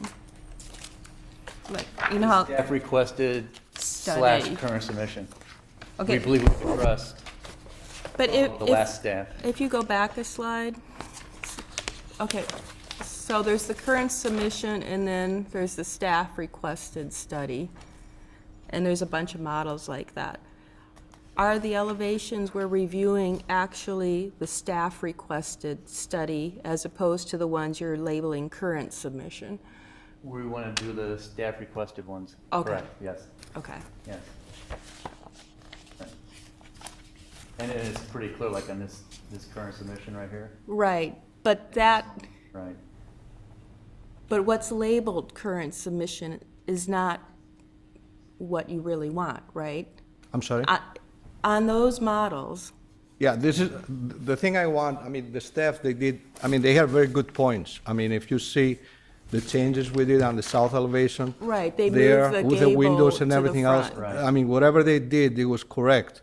And I agree, because now, I mean, the whole house, I mean, you can see all the windows, they line up. Everything is not like out right, of so I mind, just out of want to sight. clarify, because the labeling on those models is a little Yeah. bit Right, because it's from confusing. Yeah. 7 Okay, years ago. So if you look at this left side elevation, yeah, this vertical line right here. They line the up. Setback, right, if I go up to that drawing you were looking at, that little massing thing, it has this line right here. correct, So the staff requested study is the one we are going with. correct. Okay, Right. I just wanted Yep. to, And that's like our little submission with the ABCD. Yes. It all corresponds with the staff request. Okay. Correct. okay. One thing that really jumps out to me is the difference in scale in the streetscape. You've got the two ranch houses flanking you, then your proposal is a full 2 stories. And that side of the street actually is more full of ranch houses. One side of the street has the mix of the 2 stories, but your neighborhood of that street is really all ranch houses. Like Megan had mentioned, it's a neighborhood that really hasn't. Yeah, made that a part transition hasn't yet. taken off It's- yet. It's gonna happen, it's bound to happen because of the value of the homes and the condition of a lot of the homes. But in the meantime, I'm wondering if there's anything that can mitigate, that stark jump and from the ranch house to, the full 2-story. I think the biggest aid we're gonna have is the amount of landscaping Mm-hmm. and the size of the trees. It's all a package deal with the architecture of the building and also the landscaping. And, the spacing of the homes too, that jumps out at me as well, because I appreciate, wanting to have that landscaping by the driveway, but the rhythm of the homes on the street is something that I think is very important to follow. So I'm wondering if there could be some movement in the house, to try to If get you it a little bit more balanced. Yeah. If I interrupt you for a second, if you look on your booklet there, on I can open it for you. 80 North Ridge Road, it's a Georgian-style house for like massive house. It's down the street. I mean, it's like 3 houses down from me. Right, but I mean, when I was there, that area really, you're really in the middle of ranch homes. So I do I am a bit concerned about the height of it also. And other than that, I have comments about the detailing, but I'll leave that to the comment section. So, but I don't have any other questions right now. Mike, any questions? Could you give us a little bit of input on, or insight on the size of the landscape material that you're putting in the front of the house? The type of the materials we're putting on The the type of the material, and maybe the size of what you the size envision? of the trees? Yeah. The size of the trees, I mean, most of the trees you see on the south side of the house going to be between 6 to 10 feet. You can see on the front 6 feet, 8 feet, 7 feet, and 10 feet, all the way on the south front of the property. And what's the caliper of those typically? I'm sorry? The Those are- caliper, like 3 or Those 4? are 3 inches, evergreens. 3 to 4 inches. If you go 10, they're about over 4. And then to go the north, we have 8, 8, 8, and actually 4 8 trees, besides the existing big Scots pine tree. And I believe the staff report refers to a 14-inch maple. I think that's the tree they're referring to, is right here on the left side of the existing house. I like to save that tree. We don't believe that's gonna be removed, but there was a question that the staff brought up that it might be damaged during construction, but that's something we may have to see as If we it's go going to be through. damaged, I'm going to change it, but I want to save that tree, 14-inch maple. And then the plant material across the front of the house what is that? The material on the front of the house? Yeah, the plantings across the front? They are perennials. Do we have this map here? Yeah, it's right, it's on the wall now. It's on the wall. Because everything has been itemized, what are we installing? It's on the landscaping plan, like perennials. You got like boxwoods on the front of the. I was trying to see if there's a way to Yeah, blow can- this up on here, I'm trying to. That's okay. I mean, Apparently not. we can, Is there a way to zoom in, do you know? by the front end, there's going to be like a courtyard. It's going to be 2 lines of boxwoods, as you see. That's the little rectangle around the front. Yeah, the little squares. And then we got the perennials all the way around. And also, I have 1/18. Can't see now. Yeah. I mean, everything's been itemized, what we're installing You on could the probably, landscaping. you could probably read it better in your packet than you can in the Yeah. screen. Okay. Okay, thank you. You're welcome. Bob, any questions? No questions. Fred, any questions? It may already have been covered, but I want to confirm it. The staff report suggested the board consider the impact of the construction on mature trees, and there's been discussion of the 14-inch maple to the south. Are there any other trees that are going to be potentially impacted? I don't think there's Major anything else trees. large near the house that would be that close, other than the one on the left side. All the trees in the back of the yard, we don't plan on touching. There was a note in the staff report that they may require us to bore some items, and Oh, it's if we about- have to bore, we have to bore. It's about the storm sewer. They might have to bore on 1 or 2 locations. And one more statement I'm going to say about the storm sewer. We have 2 catch basins. I think John, Oh, he I see mentioned one. one. I have another one on the back. So, and I have the whole study, how all this water is being directed to my property from the engineering department. So, and especially at the time when they build the subdivision on the back, I got the city, they have to thank me what I do, because right now, I'm gonna drain the whole area, about 4 or 5 properties back there with a storm sewer system. I'm going to put. And we understand, obviously, we have to go through civil review with the staff, or city engineer, same with the landscaping, and obviously building permits. Anything else, Fred? That's it? Just one question, guys. The right elevation, which I guess is the north elevation, if you could bring that up. There you go. To the right of that man door, any thoughts to putting a window or 2 on that first floor? Because I think it goes into your kitchen, and no windows on that side, and just thinking maybe a little more light there. I know there's a French door kind of further to the south there, but any thought putting a window in there? Okay, yeah, on this particular side, this kitchen, over there, if you see the inside layout, I'm just thinking to put my, the gas stove, you know, the oven, you know, the stove to be there on this wall. That's why I don't want any windows, it's gonna be like. That's a full big cabin. stove. I'm sorry? That's a big stove. Well, The wall cabinet. plus the wall cabinet, so.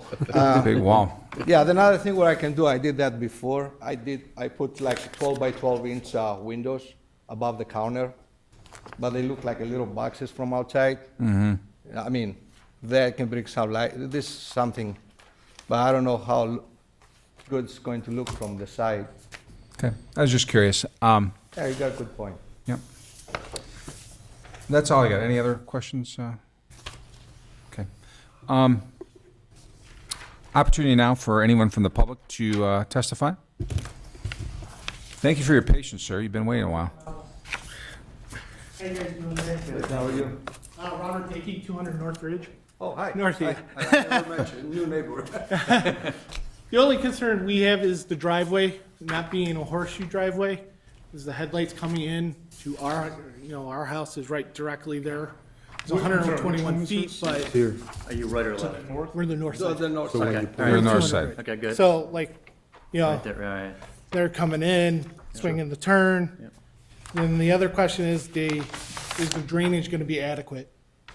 Because the water's gonna come onto Right. my property. We believe it is, and the Yeah. city engineer's got to check that too, so. And And then- like Stelio said, he's basically fixing that area. Yeah, and then where does the driveway drain to? To the backyard. To the backyard. Right. So it's gonna Right. go that way? Yeah, we cannot go onto your property. Yeah, Right. well, I understand that, but Yeah. I've seen it. Right, exactly, right. And also, we talk about, I just talk about the big trees. Yeah. This way I can Yeah. do the screenage for your property when I get the headlights. So you're to the north, and you would actually like the horseshoe driveway, is what I'm hearing? Because it he'd come in, allows- I understand, he'd come in straight. Okay.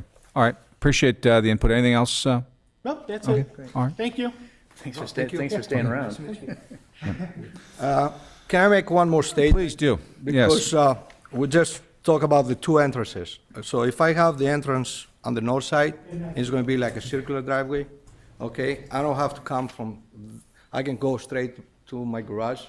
So the lights, they're not going to hit direct north. Yeah, if you see the shape of the driveway now, understand. Yeah. it's going to hit, and this is the reason I had a double entrance driveway. I mean, this is one of the reasons you're not going to, the lights are going to be direct to the backyard, and backyard, I have plenty of trees. Where is his driveway? His driveway's on the north. I mean, can you Other side. put the house one more time? Yeah, I mean, the three houses, we have 172, 200. Right there. Yeah. So his Okay, driveway's on the his right. driveway's right here. Comes from the north, from Melody. Comes this way. Okay, got it. Yeah. First time I met my neighbor. I don't know if that's all. All right. Any other questions from the board to staff or petitioner? Okay. Seeing none. We now go to the internal board discussion and comments. Fred, what are your thoughts on the project? I'm looking up the house to the north on Earth Google, but. All right. Well, what? But no, overall, I feel very favorable to it. I think it's interesting discussion about this driveway. The horseshoe driveway does not particularly bother me. It apparently bothered the previous board. I don't feel strongly about it as a character issue. I was just looking in my mind at flipping the whole house, but I think it would kill that 14-inch maple, so it doesn't look like it would be amenable to do that, flop the whole thing over. Plus, your drawings have to get flipped also, but. Well, that's okay. Anyway, no, I think it's overall, I feel very favorable to it. Thank you. I think I gotta go with Mr. Notes, what he said. I mean, the distance between the property and the one to the south is the tightest distance on the street. And then you have a huge distance going north. And it's just a comment, And because what's gonna happen flipping is. it addresses that, yeah. Well, the problem, what's gonna happen is that this one's gonna get developed, that next door neighbor to the south is gonna get developed eventually, and then you're gonna have these two large structures within, you know, a coin toss of each other. So that's really my only concern. You know, the prior board, they gotta spend a lot of time and energy getting this thing to the right level. And it seems like it's a unique opportunity that if they're gonna tear the house down, because I think it meets the demolition criteria, and they put a new structure in, we're gonna take advantage of it at this point, to space it out. To Fred's point, though, there is the maple that's in conflict. Yeah, that's the problem. Yeah. You know, maybe we keep that, can I speak or no? Sorry. No, we're all Okay, internal now. sorry, Sorry. sorry. That's what I thought, sorry. It's all over, just us now. Yeah, you got a point. What do you think, Mike? Well, I think there's been a lot of time and effort put into this to get this to this point, and, you know, if there's an opportunity to give a little bit more space there, it would be nice.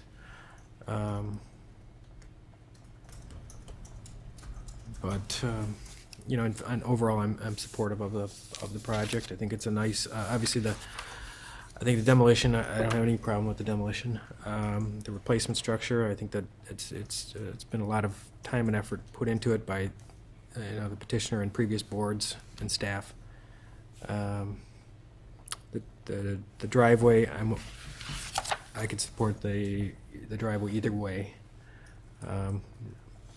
So I don't know if that helps or. Okay, no, that does. That's great input.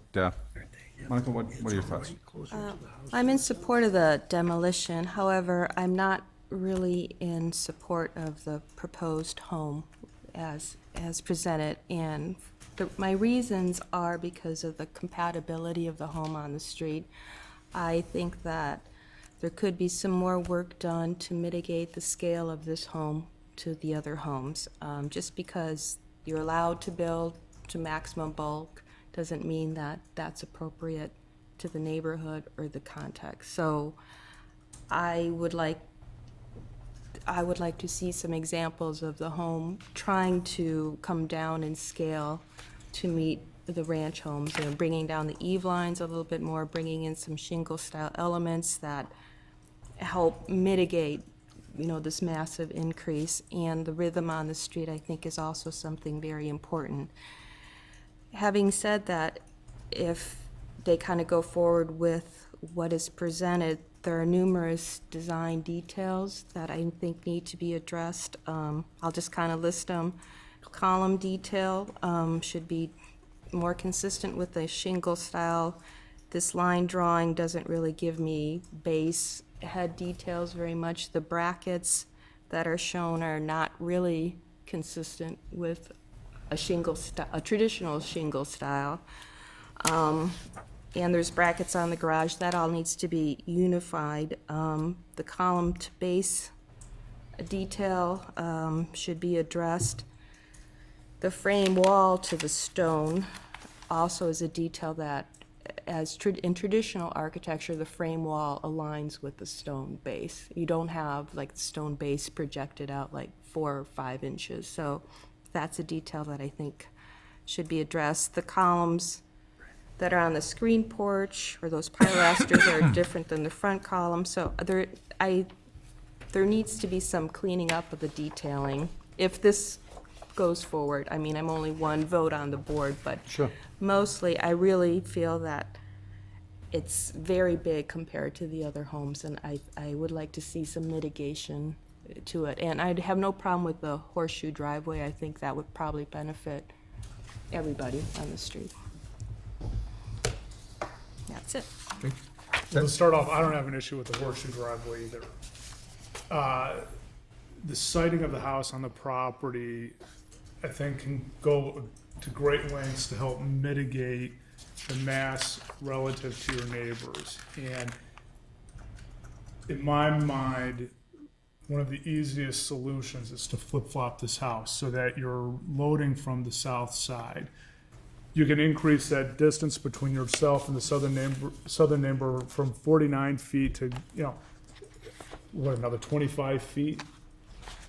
And that would provide a significant amount of distance to the left and help balance yourself out relative to the neighbors. Another thing I would ask you to consider is possibly pushing the house further back in the lot. Setting it a little bit further back would help minimize the sense of that scale.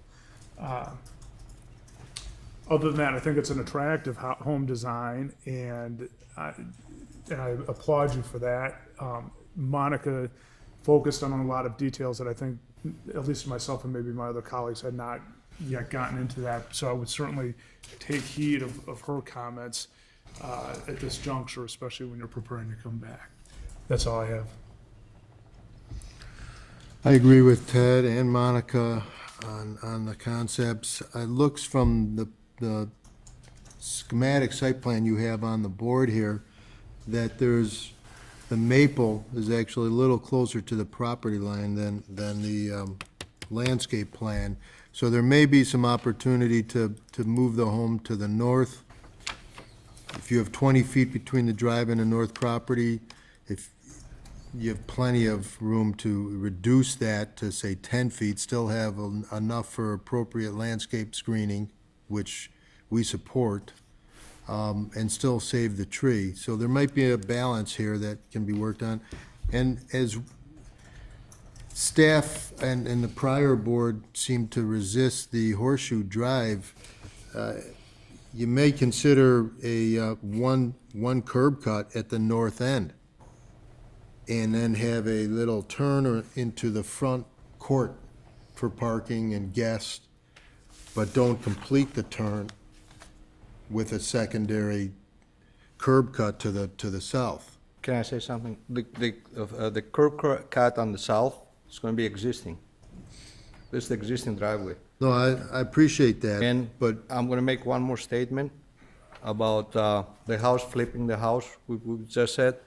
If you see on the landscaping plan, I have 14-inch maple tree to the northwest side. If I flip this house, I'm going to kill that tree. And this is the only reason, because very good size and nice maple. That's why I'm trying to keep that.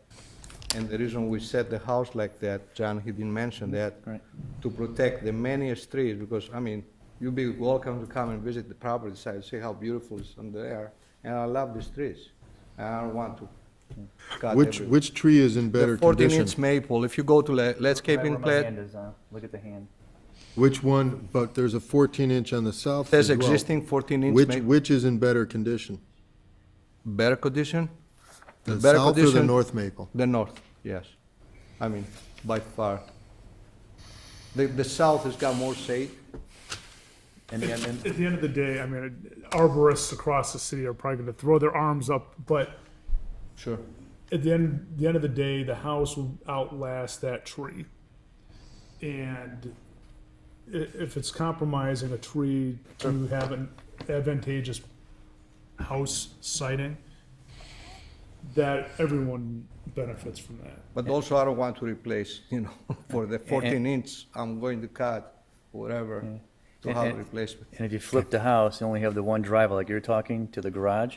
And then I'm like not saying flip, I'm just saying if you, Oh, well, just- it could be done either. If Right. it flipped, you could still utilize a single approach. The problem is, if you have the drive only on the garage side, Mm-hmm.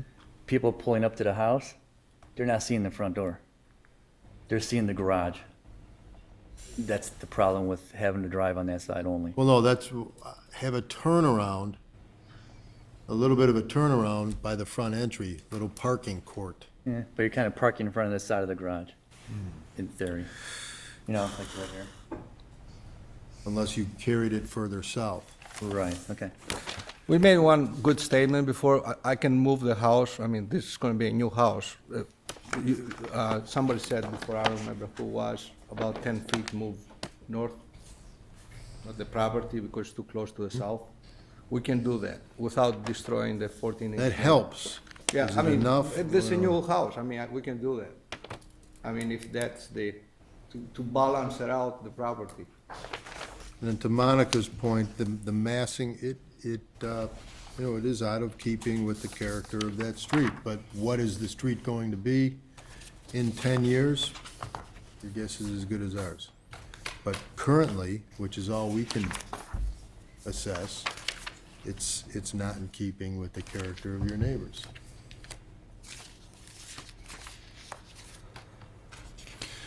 I agree with those thoughts. It's a lovely home. It's just the streetscape. I think the siding could use a move to the north, whether it's just moving it 10 feet. I'd prefer actually flipping the garage over to the other side. It's a big house. You look at the depth of the house, the height. I mean, everything. You're building right up to the bulk, and that's your prerogative. But it is out of place on that streetscape. There's no two ways about it.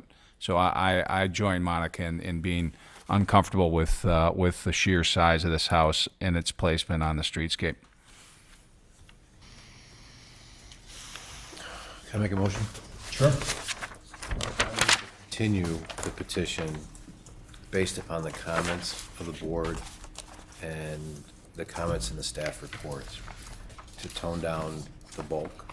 What about demolition?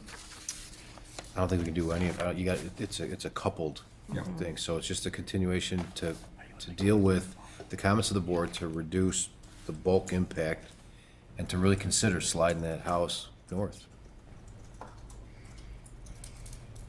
Does anyone second that? I'll second.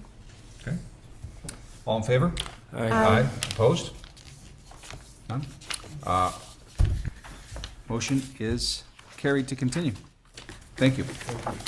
Can we get clarification on the bulk you're looking for? He has no indication to make the house smaller. So what are we, moving the house around, moving it back a little bit, that's fine, but I don't know. I can't put